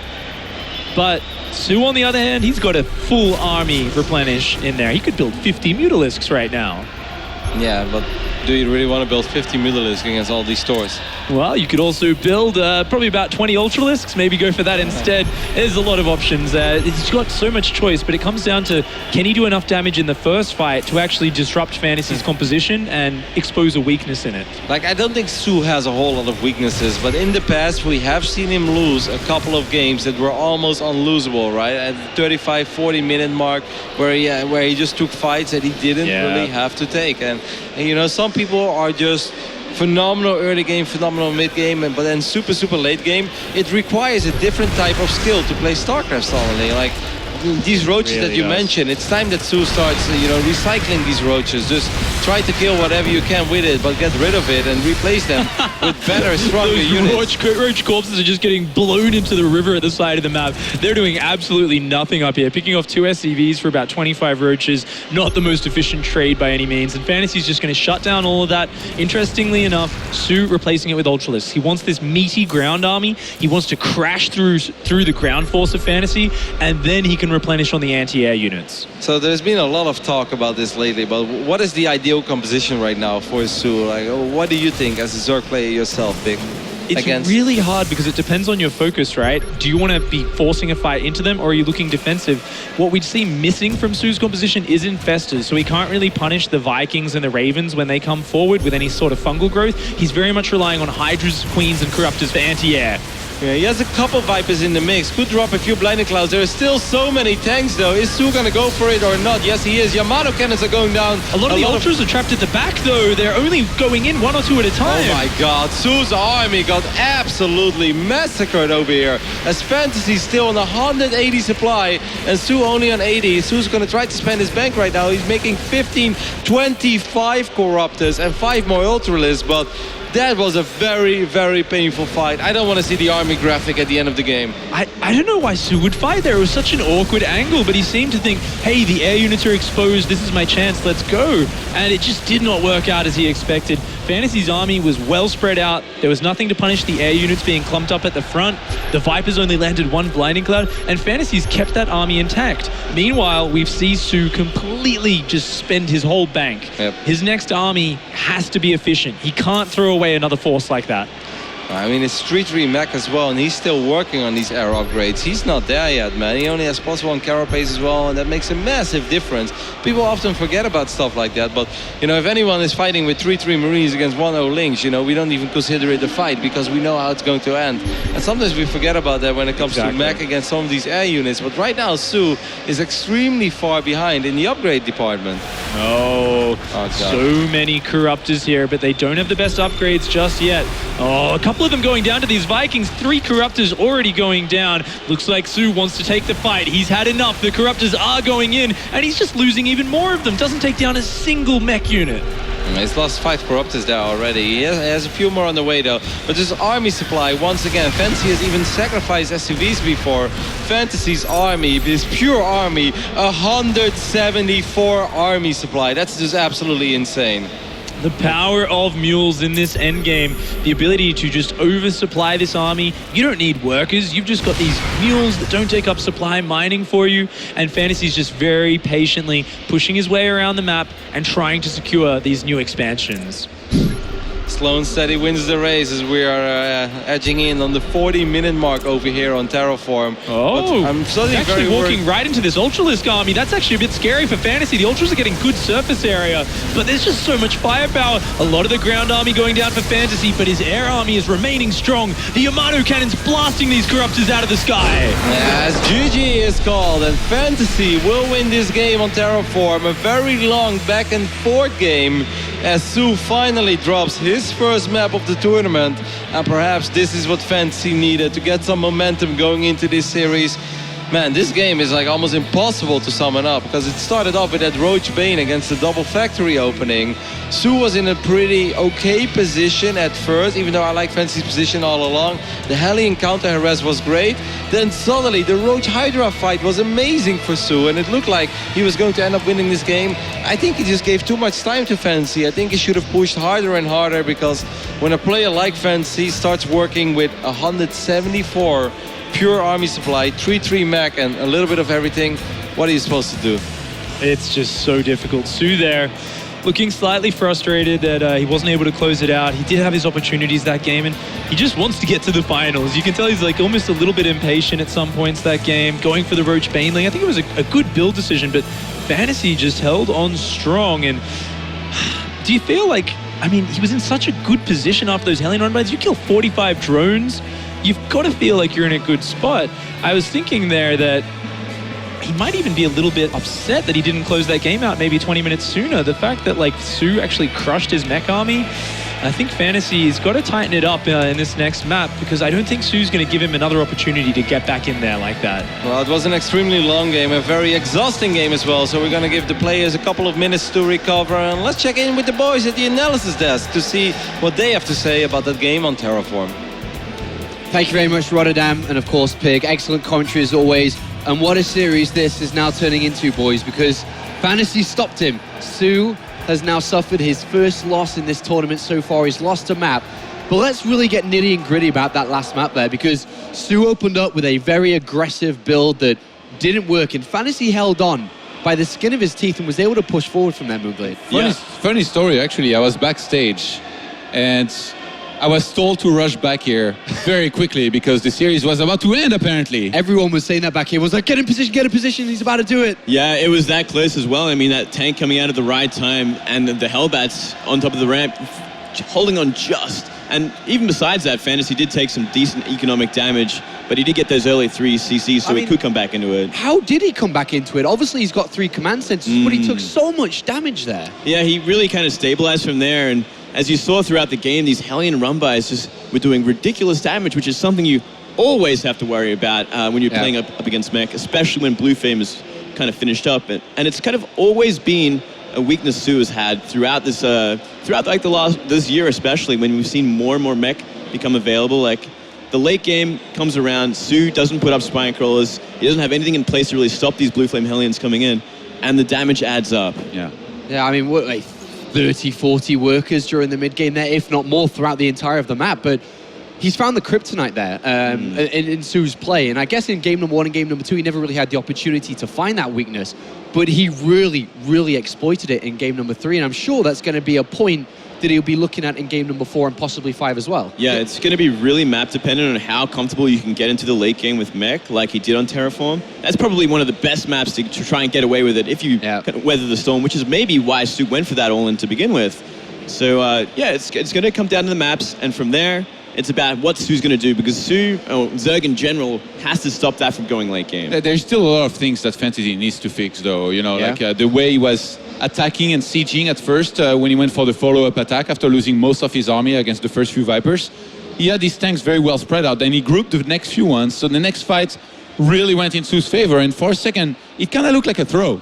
Eventually, he stayed alive, but he lost another base, and it took him, I guess, what was it, like 15, 20 more minutes to eventually win it, so he cannot be making these mistakes. If the game had been closer, and if he hadn't been so far ahead, this would have been just a throw out of him. But it's a great confidence boost to finally get that map victory now. And that should push him in the right direction to not make these mistakes, because this series, from what it looked like a train wreck, is now a realistic shot at Fantasy beating Su. He can believe in himself from this point. And I think one of the key points we have to bring up here, Todd, is that mech, it's had a lot of success recently. There's been a lot of discussions about its strength and about its kind of viability from Terran players. And it's, let's bring up the big thing that everyone's been talking about is Life, the world champion of 2014, was eliminated from the GSL most recently because of mech. Yeah. Fantasy tried it in game number 2, didn't quite pull it off.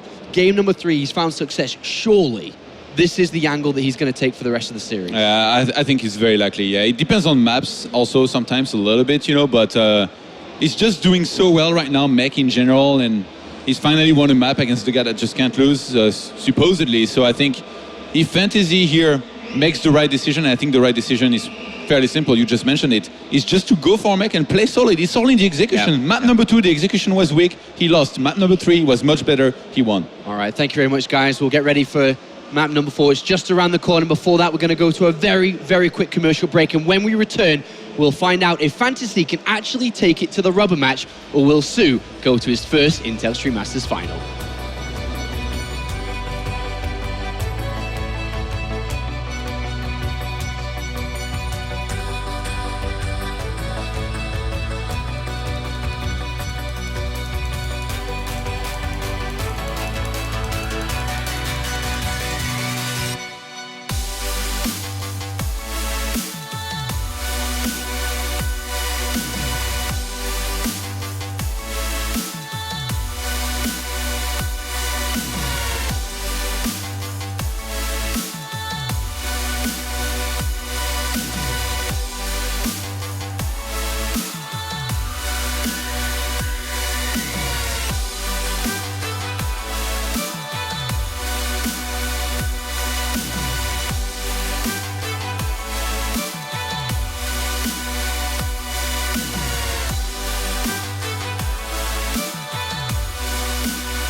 All right, welcome back to the Intel Extreme Masters Day 5, the final day over here in Cologne, where we are still in our first semi-final between SKT1's Telecom Su and Dead Pixels Fantasy. As Fantasy has just done what no other player has done in this run of Su for quite a while, at least not since the qualifiers, and that is take a map off Su. Let's see if he can even up the series. Gained a little bit of respite there. He's going to have to bring it today, though. He's going to have to step it up, and he's going to need to bring more games like that end game in that last one. Spawning here in the bottom left-hand side of Moonlight Madness, representing Dead Pixels, it is Fantasy.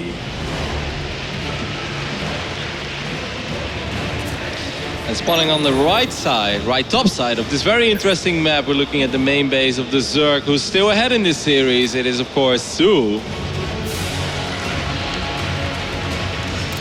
Su wants to close this out. He really just wants to go to those finals so badly here. You think he's shaken up a little bit now as a player, you know, like going on a run and building up a lot of momentum is always great. You know, he won basically 9 maps in a row for already. He's just been winning so much. He's been looking so almost untouchable throughout this entire tournament. And then suddenly you lose a map. Do you think that shakes things up a little bit? I think he's annoyed. I think Su, when he plays against Mech like that and he goes to late game, I think it just gets on his nerves and he feels really frustrated because he's so good in the late game against Bayer. But when it gets into that situation, we can see he feels a little bit out of his element. I think he's such a strong Steely competitor, though. He's not going to let it shake him up just yet. I think he's going to go into this one and he's going to be really focused on taking those edges as early as possible. He's not going to let it get to that point again. That's his focus now. Don't let it get there. We are seeing this as we head to the low ground. And that's, of course, interesting because Moonlight Madness is one of these maps where some people are still kind of like, what is your natural, right? Is it on the north side of your base if you're Fantasy right now, or is it over here, tucked away on the low ground, where, of course, you have to worry about not 1, but 2 destructible debris, which makes this a very interesting and a very unique map as well. I've seen a couple of cool TVZs on this map already, where it came down to Mech versus Roach Hydra. Yep. And just like Terraform, it can be tricky for a Zerg to find the right angle, but because of that double destructible debris, it gives a lot for Fantasy to worry about. There's a lot of wiggle room for Su to make something happen and create some plays. Late game, but then you've also got these early attacks that can break in there, and because he's taken that base on the rear, it does leave it very exposed to those.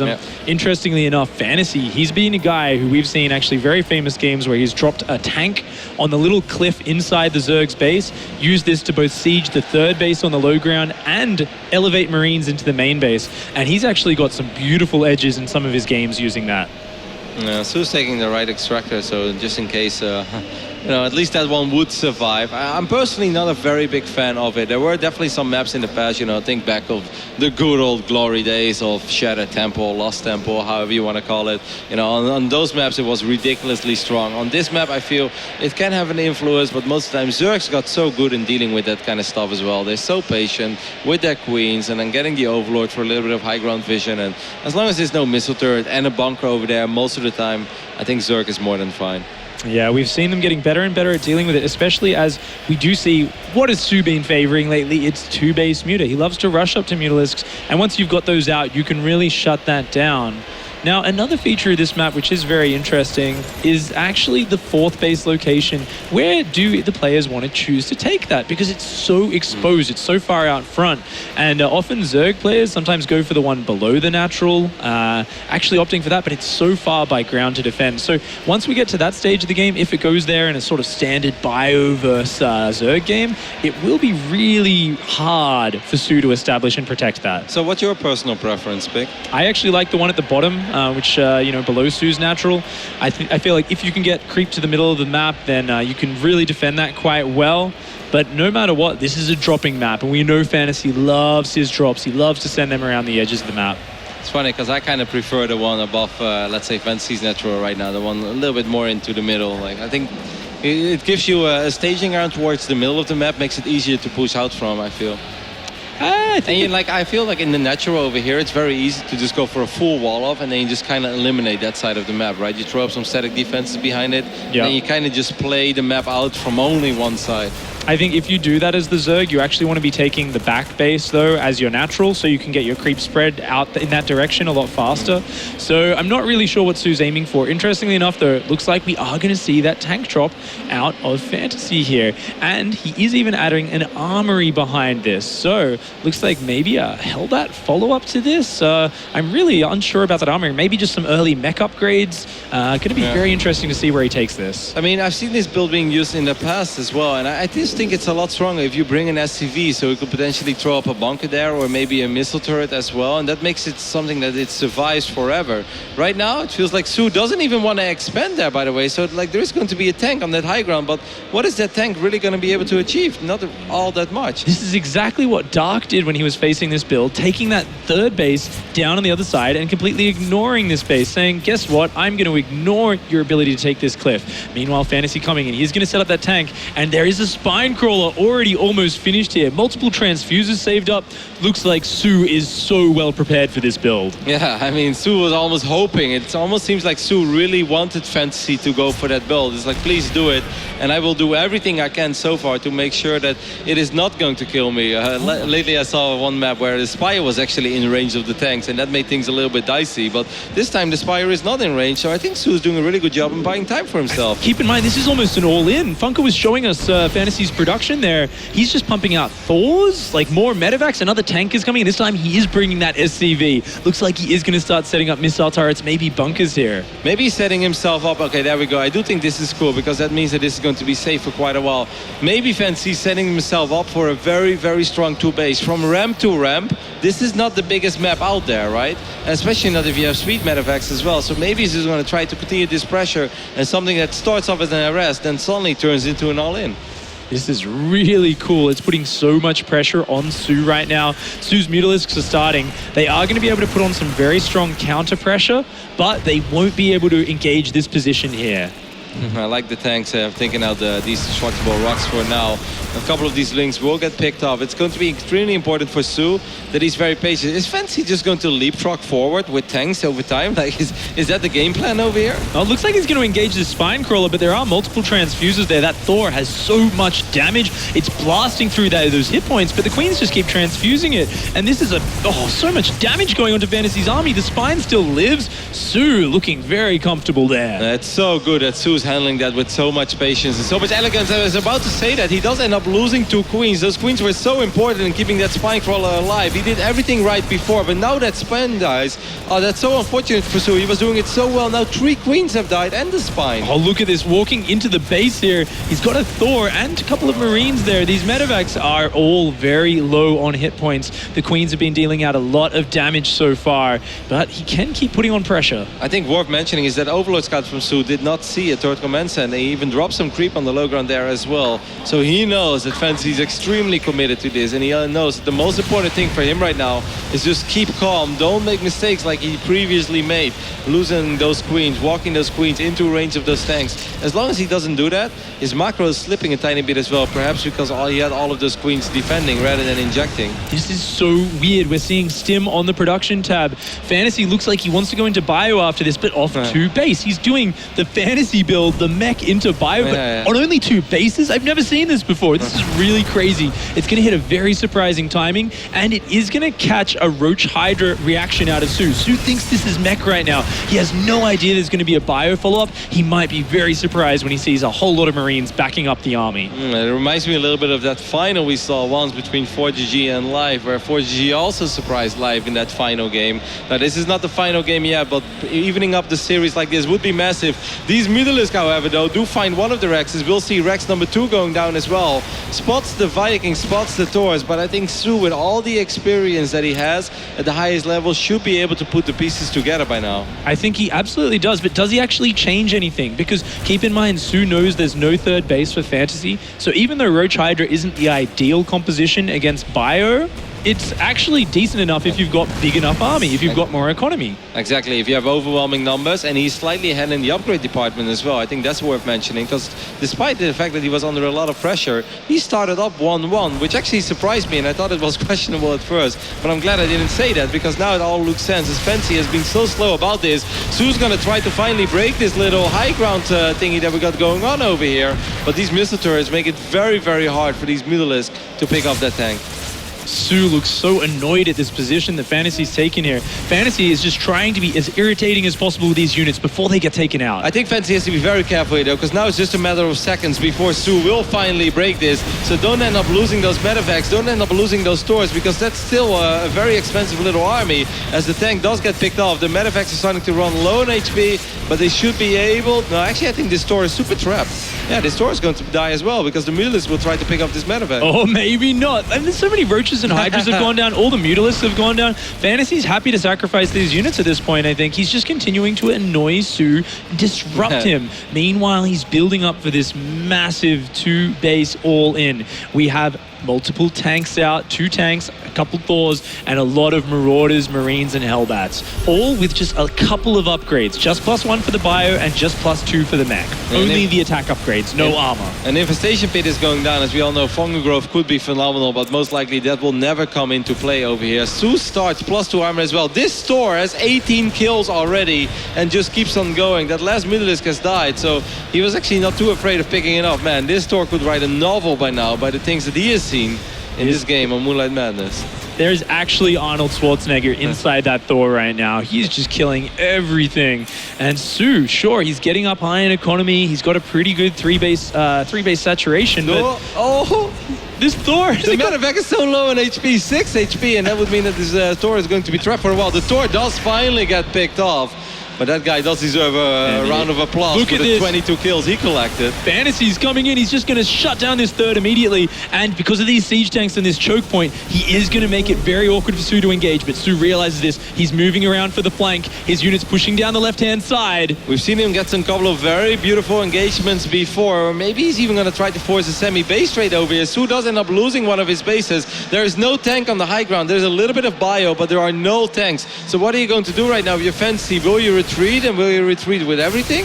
Looks like he is, but his army's actually splitting up. A few of his mech units at the back running into the Roach Hydra. Looks like all these Thors and tanks are so valuable and they're all going down. Su can afford that trade, but Fantasy cannot. Those are his most valuable units. Medevacs will come here to save the day, and will save 1 Thor and 1 tank. A lot of drones have gone down though, over 20 drones. So overall, I think this was still more than acceptable for Fantasy. He has a third command center that's on the way now as well. There's almost no rush for him to take it. Those Vikings could potentially find all these overlords. That would be a happy Viking party. This is actually a really awkward position for Su. As you said, every last one of those drones did end up getting taken down. So he's got a huge Roach Hydra force, but he doesn't have a big economy behind it. I don't think he should ever run into here. There's a bunch of SUVs repairing the Thor as well. Tank sieged up. Bio was ready to receive that army. During all this, Su's going up to Hive now, and I find that surprising to say the least, because he's not really all that rich anymore. He did sort of re-establish his third base into his original natural, so to speak. Look at Su's army here. It looks like he's just gnashing his teeth with frustration. He's been so close to just getting through the series with a 3-0, and now he's in a really hard position. Looks like Fantasy may be able to even this up. Su needs to find an opening, but this is a very good defensive position for these tanks. Well, I mean, this is not Fantasy's entire army. I actually think that if Su would have shoved there with all those Roaches and Hydras, there's a good chance he would have been able to power through, because I felt like a lot of the units from Fantasy were out of position, and without any bio support there, I think those armies, those units look quite weak. But of course, Su doesn't have the vision that we have. He doesn't know how far away those units really are. Oh my and if he commits and all the bio stimps forward, he's going to end up losing everything. Look at this double drop on the north side. He's got a 6 Viking support. Looks like he wants to dart in on the economy, but the army for Su is in position to stop that. Just cleaning up some map vision, and Fantasy's getting out there. He's applying pressure, and his third base is now established. A couple of these buy units did get picked off over here before Fantasy was forced to pick up the remaining units and retreat for now. I mean, Su is going to be able to get a couple of Vipers out. That is something that he can definitely work with. He could potentially start +3 missile attacks as well, but +3 is about to finish up for this half mech, half bio army that Fantasy is working with. Oh, Su setting up a huge flank right now. His Vipers aren't out yet, though. He needs Blinding Clouds to make this work, I think. Oh, but with such a sandwich, he might be able to just jump on top of it. The tanks aren't sieged. The upgrades are superior for Su, and these roaches charging in the back are going to kill these tanks so quickly. The Marauders are crushing through the Hydras and roaches on the front, but now with the tanks gone from the back, this army of Fantasies is looking a little bit exposed. Yep, and during all this, he kept those buy units on the north side of the map. He was moving in, waiting until the fight started, and he's going to be able to pick up that hatchery, maybe even pick up the hive over here as well, as Su's going to try to get all of the units that he currently has together, but it just seems like Fantasy is winning on both angles. Sick Blinding Cloud, though, does disrupt a lot of that units. Fantasy actually micros back into it, tries to boost out of there, and look at that, no Hydras on the rear side, and he actually gets most of his army out while killing the third base of Su. Su's economy is in tatters. He is mining from about half a base right now,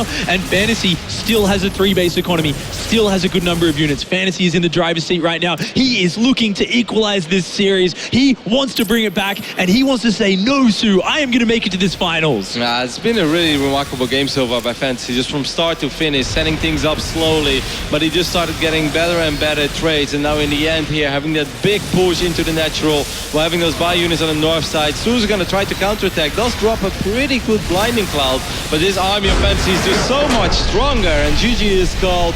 Fantasy down 0-2 brings it back as we are going to game number 5, the rubber match of the first semifinals over here at the final day of the Intel Extreme Masters.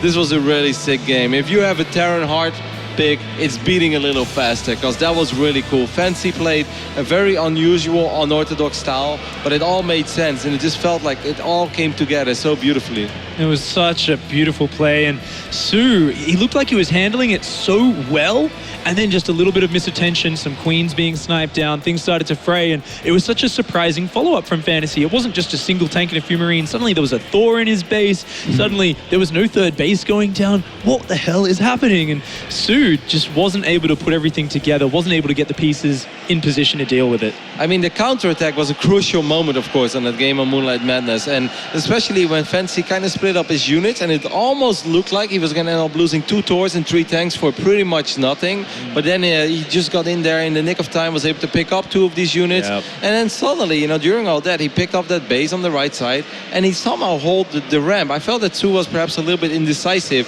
It is, of course, really hard to, you know, let's say, how much was that? Maybe 100 supply of Roach Hydra funnel up through that tiny little ramp that goes into the main base. Like, that's a very awkward call and a very awkward decision to make in general. Exactly. I mean, it's so risky, right? You know Fantasy's pulling back across the map, and this is your army. You've just lost a key piece of your economy. If you get kind of cornered inside the Terran base, maybe you wreck their production, but if he can corner your army and deal with it cost efficiently, like, you've got nowhere else to go. And Fantasy just showed such a calm, cool build there, and I love the specialty there. I think going into this next map, Fantasy, he's just in deep thought thinking, I need to do something like that again. I need to do one of these unique, aggressive plays where I can have the tempo on my side. I need to throw this guy off. Su's still a monster. Yeah, I'm 2-2 with him, but I've got to do something special. I mean, it was really cool. This is one of these builds that only works on that specific map. There's no other map that Fantasy could ever pull that one off. We've seen a couple of wild maps so far in this best of 5, but we're going to close things out on the map that pretty much every StarCraft II player right now is most comfortable on. Coda was one of the most popular maps of the previous map season, has survived the cut, it's back again, and I feel this right now that almost on any given moment, whenever pro gamers are playing, you just don't veto Coda, you know. Coda is the new, let's say, Overgrowth, it's the Daybreak. Yes. It's the Zelnaga Caverns if we go back far enough. Exactly. It's just a map that you don't veto. Every race is pretty damn okay with it. This is a map that's very straightforward. It's very fair in general, and most of the time you're looking at basic StarCraft where it just all comes down to execution, and the best player is going to win. And that's what Su wants right now. He's been up 2-0. He's been inches away from clinching it, and then suddenly to end up on 2-2, he can feel it slipping away from him. And I know you've been there back in the day in Warcraft 3 in tournaments. I've been there myself, where you feel like, I've got this in the bag. You're already thinking about the next game, the finals, or the next round, and suddenly you start to realize things are slipping away. I didn't really have a whole lot of series in the bag pick. I would love to brag, but my Warcraft 3 career is nothing to brag about. Maybe in your next show match versus Todd, we can experience some of that.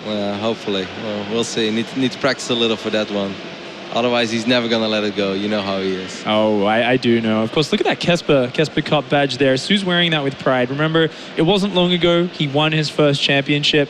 He had a great 2014 where he came second place in like 3 GSLs in a row. I think a StarLeague as well. It's 4 GSLs in a row.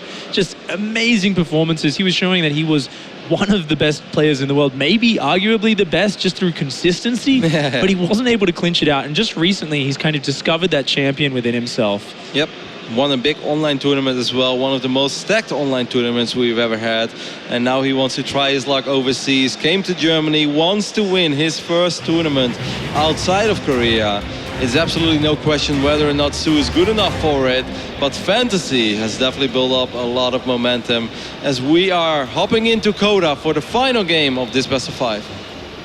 And spawning here on the right-hand side, the challenging player looking to make a name for himself. It is Dead Pixels Fantasy.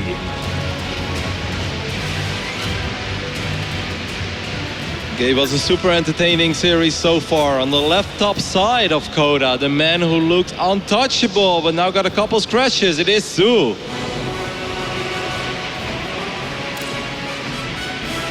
But he could still make it over the finish line. As long as that engine keeps running, Pig. Oh yeah. And you know, I call Fantasy the challenger, but really that's only his identity in StarCraft II. If we go back long enough, Fantasy was one of the best Brood War players. Right towards the end of StarCraft I, he was making it to championships. He did win an OSL title. Just such a consistent player, and he hasn't had those performances in StarCraft II just yet. But this year is kind of seen his performances pick up. We've seen him getting more consistent. He's been making deeper runs, and if he could make it past Su here to the finals, it really would be his career performance to date.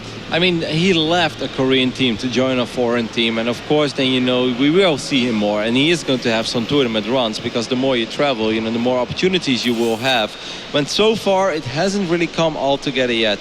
You could say it's been the most successful year for Fantasy, but I don't even think that he considers it the most successful year, because, you know, not winning a GSL or not winning a Casper Cup, that's forgivable, and you often only have 2 chances. But if you can play in 6, 7, 8, 9 foreign tournaments in a year, a player like Fantasy, he expects himself to win one. And winning the Intact 3 Masters here, that would be by far and away his biggest achievement out of his StarCraft II career. And especially, you know, if it would be against players like Su in the semifinals, and then either MMA or Innovation in the final, like, that would just be sick. That's something you could be extremely proud of, and that's definitely the standard that a player like Fantasy holds himself to, though. Absolutely. Su here going for that pool first opening once again, looking like he wants to give no chance for Fantasy to take any edges with early aggression, early sneaky barracks plays, Reaper rushes, anything like that. Su playing solid as a rock, and I think Fantasy has a great read on how Su's playing. We've seen him open up with so many command center first builds this game, saying, I'm going to take a really nice economy start because I know you're not going to do anything to me. You feel like you're maybe the stronger player, you feel like you're the favorite, you're not going to take any risks, so I can just be nice and strong with my economic openings. Yep, and you know, of course as well, always in game number 5, whenever you were down 0-2 and it almost feels like, you know, here we go again, and then suddenly you're back into this series, then in the final game you often play with a little bit of like, I've got nothing to lose and everything to win attitude. Well, obviously for Su it's a little bit more shaky going into this game, because nobody wants to be that guy that was up 2-0 and will end up losing the series 2-3. It's actually a shattering experience for that to happen. And for Fantasy, he has gone for this build on code. Ooh, Zergling's coming in just before the bunker finishes, almost getting a sneaky kill on him. That would have been really annoying for Fantasy, because they then could have stopped the second Marine getting into the bunker. But Fantasy does hold on strong for the moment, looking like he wants to go into that factory. And this time around, we don't see any super crazy fast second gas from Fantasy. Looking like he's probably going to be opting for that 3 command center, and I'd love to see that, because these guys, if they both open up with like really macro focused late game builds, I want to see this big pushes, creep spread being cleared, massive armies clashing. I think we've got a good chance of seeing this in the final elimination game. Do you really think that Fancy is just going to play straight up bio though, just defensive and try to get out as many Marines and Marauders as possible? Like on a map like Coda, where I feel that Su in general is so strong already. There we do see another command center going down. I'm not sure if that's in range of that overload. No, it is just outside. He's very close to it though, so if he moves it a little bit, he could potentially see it. Fancy is going to start out his starport as well. I think so far everything is very standard, but I kind of feel that if you look at Iron Fortress, things were going okay at first for Fantasy. Yep. It just seems like it's very difficult to play against Su, super straight up with just bio. Maybe super straight up into mech then will be the choice. And I mean, we've looked at the past few wins, even the last game, a bio-mech mix. Yeah. Looks like Fantasy's getting success with it. If it ain't broke, don't fix it. Just go with what's strong. I got to agree with you there, Roddy. That would be a good choice. The Overlord's coming in. Su wants to get this scouting information. He wants to verify what's happening. Sees two barracks, realizes, no, one of them is just the factory. It's moved over. Oh, you saw that as well. Fancy lifting up the starport for a split second, and then he was going to move it again. He just didn't want to reveal it just And he yet. actually started concussive shells on the tech lab to make it look like he was upgrading Stim. Oh, that's so good. Su seeing that is going to think, oh, cool, you're just going into bio, probably after a third command center. And that is really tricking him. He's not going to be ready for the starport transition. Interestingly, they're not going for a Banshee straight away. Maybe waiting for the gas to build up a little bit more to get that cloak going. Okay, I see. Man, so many mind games. Maybe at a certain point he's even scaring himself a little bit as the Spire is going down, or maybe he just feels like it's not worth it because Su will have Mutalisk most of the time out pretty quickly. These Hellions are just going to ignore the Queens for now. There are not a whole lot of Zerglings, but just enough to scare them off. Actually, I really think for Fantasy, he probably should have just sacrificed them because he's going to end up losing two of them anyway. I guess having two Hellions is still better than zero, but... If you got all four of those out of there, I would have really loved that decision. But yeah, the Zerglings around, Su actually adjusted a few of those Lings, wrapped around it, stopped them pulling out. And we do see on that production tab, oh, he actually spotted the Spire timing as well. Great pickup there from our observer, Funker. But back at home, Fantasy has his mind set. As you said, Roddy, he's going to go for mech in this game. Yep, I'm not too surprised just by looking at it. You know, at a certain moment you just have to pick the right battles, right? You look at Iron Fortress, you look at Terraform, which I guess wasn't even really a game to at that point, and then you look at how well Fantasy did, and in particular with a couple of the questionable engagements, Su took super late game. So Fantasy is probably telling himself right now, if I make it to a 4-base scenario, if I can get 3-3 mech, if I can eventually get a little bit of Sky Terran in my army as well, I think I'm going to be okay. I think I can actually win this game. So it's all up to him right now to just make it to that stage in the game. And this time we see some much more solid turret placement from him. And they're also going down very early. You can see exactly what you were saying there, Roddy. Fantasy's looking at this mindset of I want to defend, I want to get up my economy, I want to build up my army because I've seen Su's not comfortable there. He's making some poor engagements. And for the moment, I think this is a great setup for Fantasy. For Su, does he realize this is happening just yet? We'll see. He's going to see it soon though. He's going to start plus missile attacks already and Carapace. Roach Warren is on the way as well. So it seems a little bit similar to what was happening on Terraform where he picked up on it very quickly. But this time these Mutalisks shouldn't really be able to do a whole lot. Opposite of Terraform, of course, where they did a lot of damage immediately. But there are Vikings here to usher them away. The first Stores are about to make their appearance into the battlefield. I like this for Fantasy. I actually like it quite a bit because he's getting everything the way that he wants it so far. And a very fast infestation pit is going down this game for Su.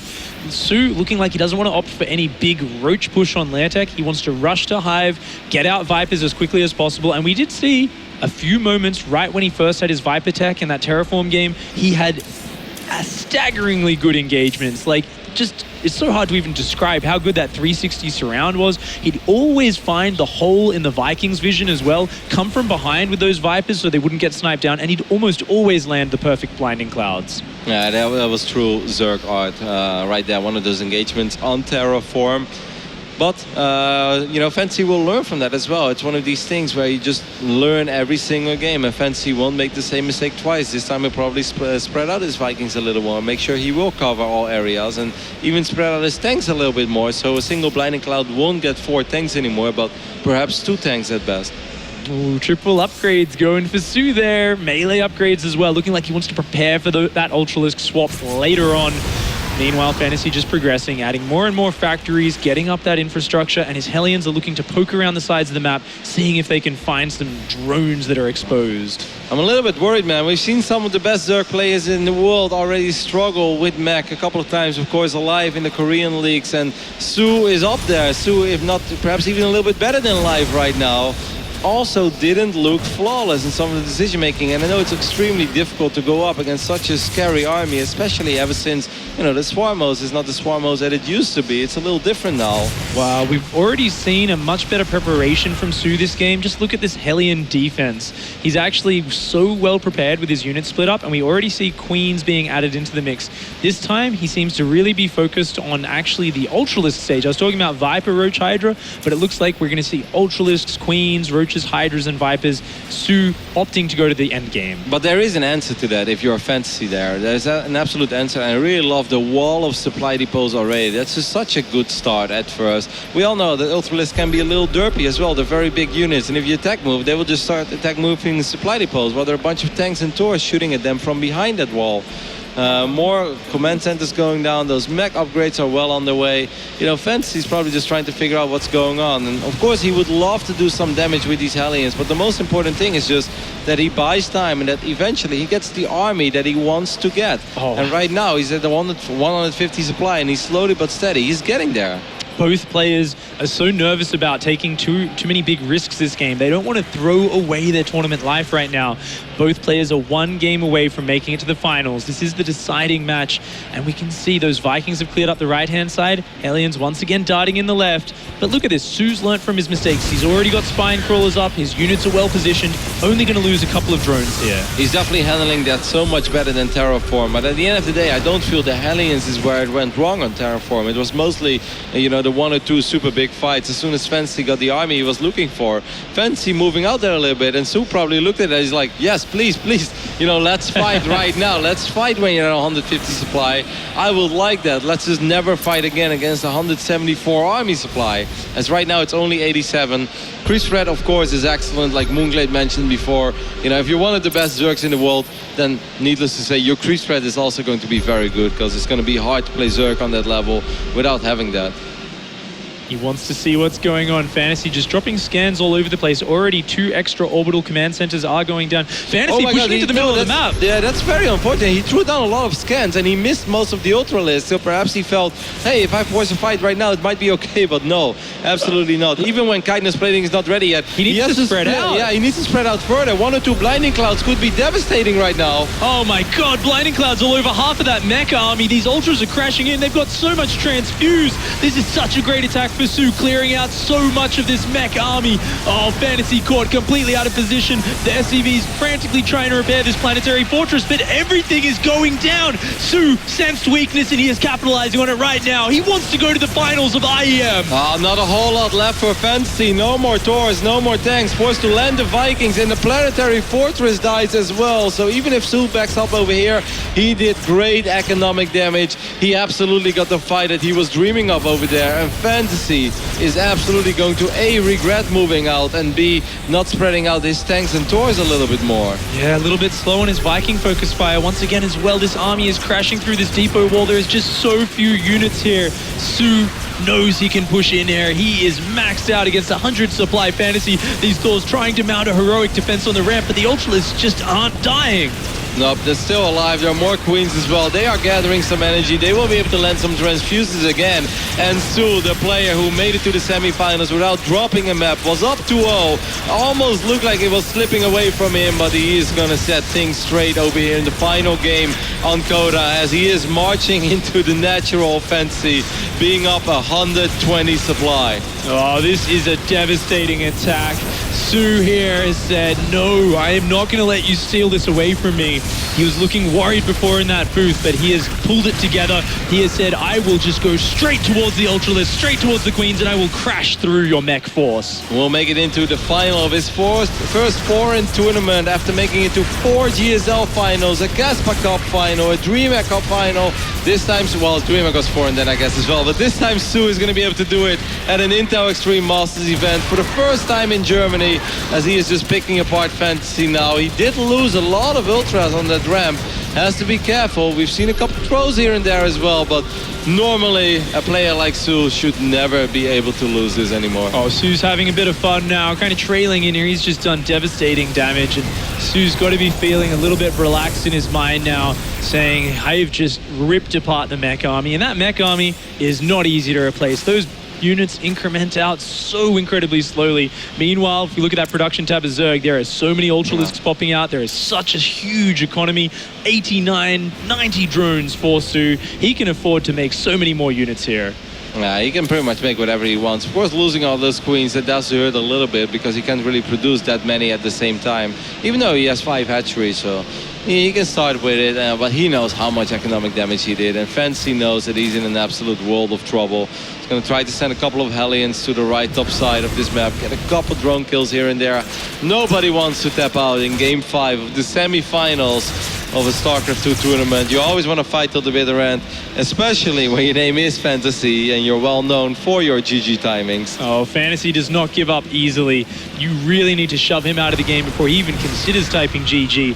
Fantasy here is trying to slowly rebuild. His Hellions are trying to distract, trying to buy time, and he's setting up that wall out front of his third base, trying to hang on. Look at the upgrade tab as well. This pretty much tells everything. Su just having so many upgrades, so many different upgrades, and Fantasy just sitting on those poor 3 upgrades, you know, Infernal Pre-Igniter and 2 mech upgrades. It really does tell you what kind of a player Su is as well, you know, just making it so hard to always be ready for whatever he wants to do because he's giving himself multiple options.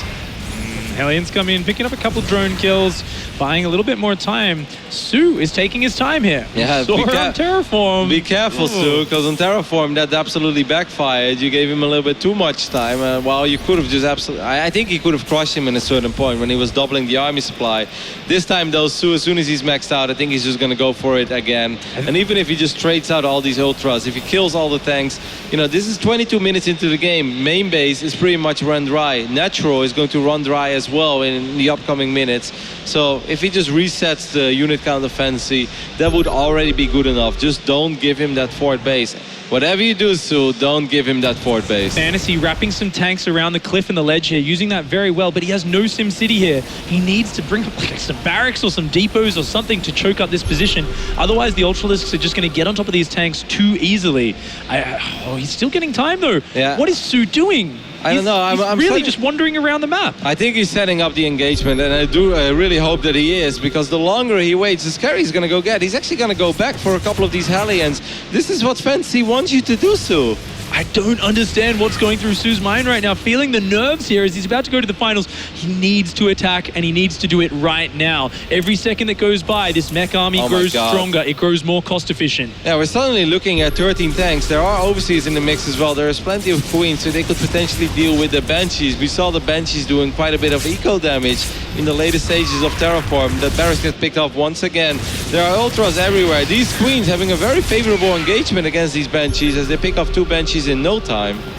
A little bit sloppy there from Fantasy, but Fantasy's supply is getting high. Look at the setup for Su. Ultra's coming in from both sides here. Ultra's on the south trying to crash through. Ultra's on the top as well. The Ultras at the top are getting shot down very quickly down here at the bottom, but he just has an overwhelming force. So many queens in the back are starting to spam down that transfuse, and this mech army is getting ripped to shreds. Yeah, it wasn't synced perfectly, but I still think it's going to be good enough, even though it's right before +3 attack, but there are just so many ultras. There were quite a few queens as well, dropping a couple of transfuses here and there, and just when Fantasy almost had an army to work with again, he has to start pretty much from where he was a couple of minutes ago, below 100 supply, while Su, well, he's on 140 supply, but he has a massive bank, 7,000 minerals, 5,000 gas, as he's killing the last remaining SCVs, making it harder and harder for Fantasy to pretty much build anything. I think it's going to be Mutalisk time here to finish it off. Su is just crashing through, crushing the economy with these Ultras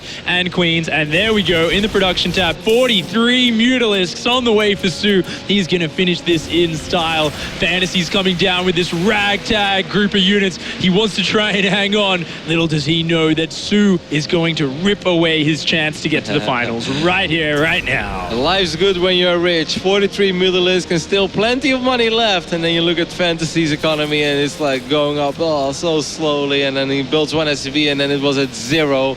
On a certain point, his bank was absolutely at 0. A scan is gonna go down. He's going to see the mutas, and Su flies all of them into the scan radius. He's like, here you go. You really want to know? This is how many I got. As GG is called, and Su had to work very hard for it, but he will do it, and he will advance to the finals of the Intel Extreme Masters.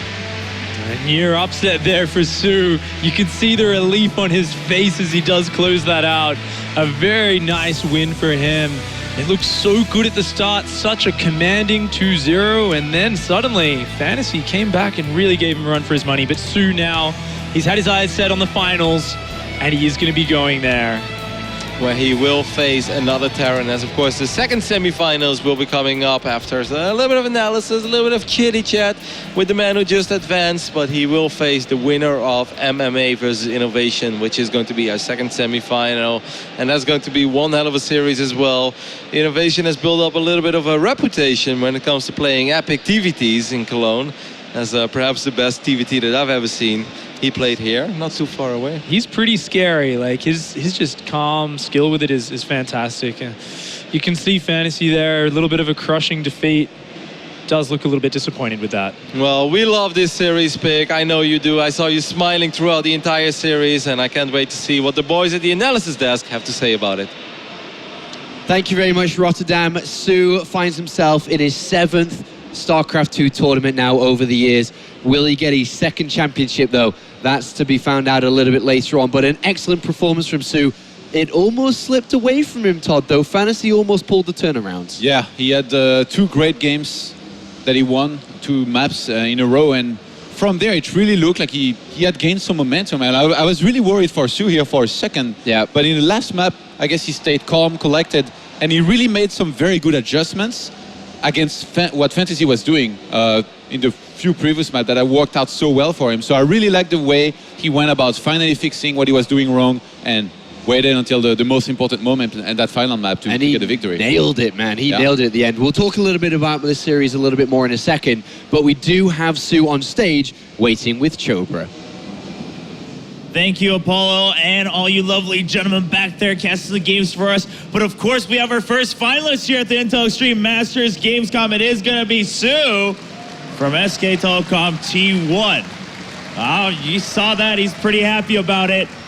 But before we move forward with the joy of it, of course, the clean streak has now been ruined by Fantasy. Wondering what he thinks about that. 일단 결승 이제 진출은 축하드리는데 지금까지 맵을 하나도 안 지시다가 이번 준결승에 와서 이제 2번을 지셨잖아요. 그거에 대해서 조금 그냥 속상하거나 실망스러운 부분이 있으세요? 예전에 전승으로 결승에 갔다가 이제 결승에서 진 적이 있거든요. 그 기억이 좀 떠오를까봐 걱정 많이 됐는데 2판 진 게 오히려 더 잘 된 것 같아요. Yeah, so actually in the past, I had a chance to go undefeated, and I went to the finals, and that's where I just got crushed. So I started getting flashbacks. So in some ways, I'm actually happy it happened here in the semifinals. I can put it behind me and go on to the finals. Now let's talk about that a little bit. I mean, coming in, you're the one Zerg left, and of course, now going forward, you're gonna have to face another Terran. Are you worried at all, or in some ways, are you glad that you're getting this practice going forward again? 그러면 이번에도 이제 뭐 준결승에서도 테란전을 하셨는데 결승에서도 무조건 이제 테란전을 하실 거잖아요. 준결승에서도 뭐 연습을 할 수 있고 그래서 오히려 어떻게 보면 자신감이 좀 더 있으신가요? 사실 메카닉에 대한 연습이 좀 안 돼 있는데 4강을 통해서 좀 연습이 된 것 같아서 좋은 것 같아요. Yeah, I actually worried a little bit about my game against mech builds, but I think I got plenty of practice for that in the semifinals, so I'm happy again going into the finals. Well, ladies and gentlemen, we have to find out how close is he? Is he gonna get another win here to continue from the Kespa Cup in Korea? 그러면 이제 한국에서는 캐스퍼컵 우승하셨잖아요. 근데 지금까지 근데 그 전까지는 계속 물론 좋은 성적이지만 2등을 하셨는데 이번에 2번 연속으로 우승할 수 있다는 자신감 있으세요? 원래 우승 처음이 힘든 건데 한번 해보니까 좀 쉬운 것 같더라고요. 그래서 이번에도 우승 쉽게 할 수 있을 것 같아요. Yeah, you know, originally it's a little bit hard, but now that I've gotten through it once, now I've won a tournament once, it's not as hard as I thought. So this time I think I'm going to be able to go forward and take that trophy again. Ladies and gentlemen, again, your first finalist for the Intel Extreme Masters at Gamescom. Give him another big round of applause, Sue from SK Telecom T1. And now let's hear more about what the boys think about that match.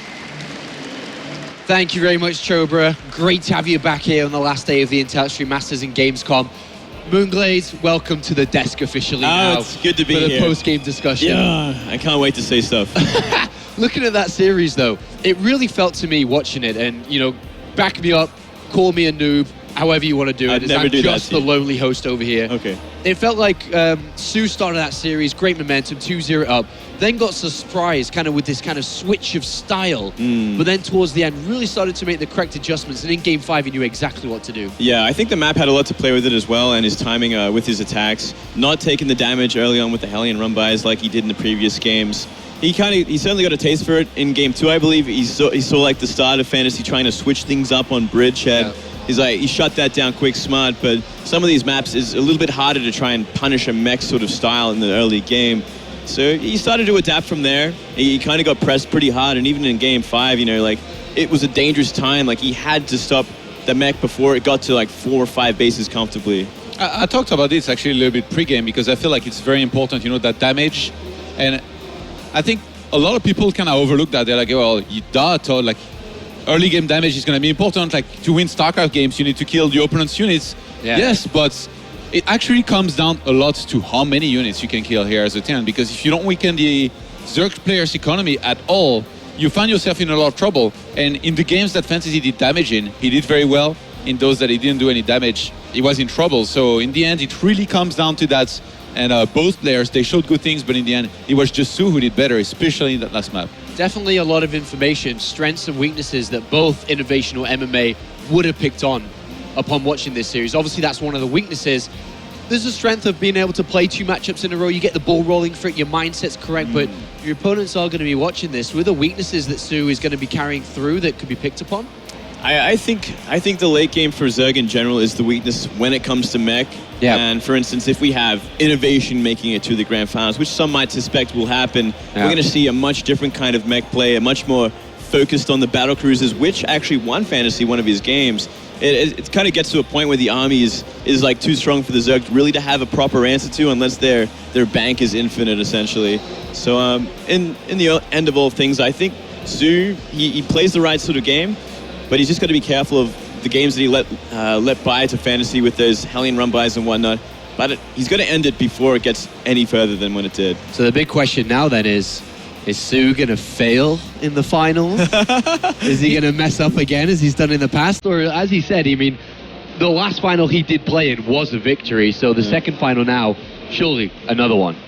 He seemed really confident earlier, you know, when he said that he wasn't really afraid of anybody and he was his tournament. I mean, he was going to win it. So I'm not sure if that's a bluff, you know, like he just wants to appear really confident, or he actually thinks that he's going to demolish Innovation if he plays him, or MMA in this case, because like you never know. And even if you ask him, you know, he might not necessarily tell you like what the truth is, or even realize himself what it is. So it's hard to say. I guess the only way we can figure it out is wait and see what happens in the finals. I mean, one quick thing here before we go to the break to set up for the next match is, in the show interview I did with Sue, he was very polite and was very honest. He was like, you know, I don't want to get ahead of myself and say that I am going to win the tournament, because if I do that, then if I lose, then I'm going to feel really bad about it. And he was kind of take that approach to it. When I did the YouTube interview, which I'm not too sure you guys did, which is on the Intel Extreme Masters YouTube channel, and the ESL YouTube channel, sorry, is that he was completely opposite. I was like, come on, man, it's just me and you. You tell me the truth. You tell me the truth, man. You're going to win this. He's like, oh, yeah. Oh, yeah. He was really confident. And when he was off camera and kind of not on stream in front of all his fans, even though the video was going to be on stream in front of the fans anyway, he was completely confident. He said this is nothing but a first place for him. Wow, that's impressive confidence. And I guess as a player, you have to feel confident going into a tournament. Otherwise, it's kind of like a weird mindset you'd always have. I don't know. He got pressed in that semifinals, and I think there's going to be harder players to come. So we're just gonna have to wait and see how that ends up. That's right. So Sue has made it to the grand finals here at the Intel Extreme Masters, and more importantly, not more importantly, but also has qualified for the World Championship of the Intel Extreme Masters. His next opponent is going to be Acer MMA or Innovation. Which one will it be? Make sure to check out plays.tv for all the action that you've missed over the last couple of days. Maybe some highlights of your favorite players. Go find them over there. Also, there's some first-person VODs, which I know all StarCraft fans love to watch. We're going to go to a quick commercial break. When we return, though, we are going to find the Terran player that will play in the grand finals against Sue.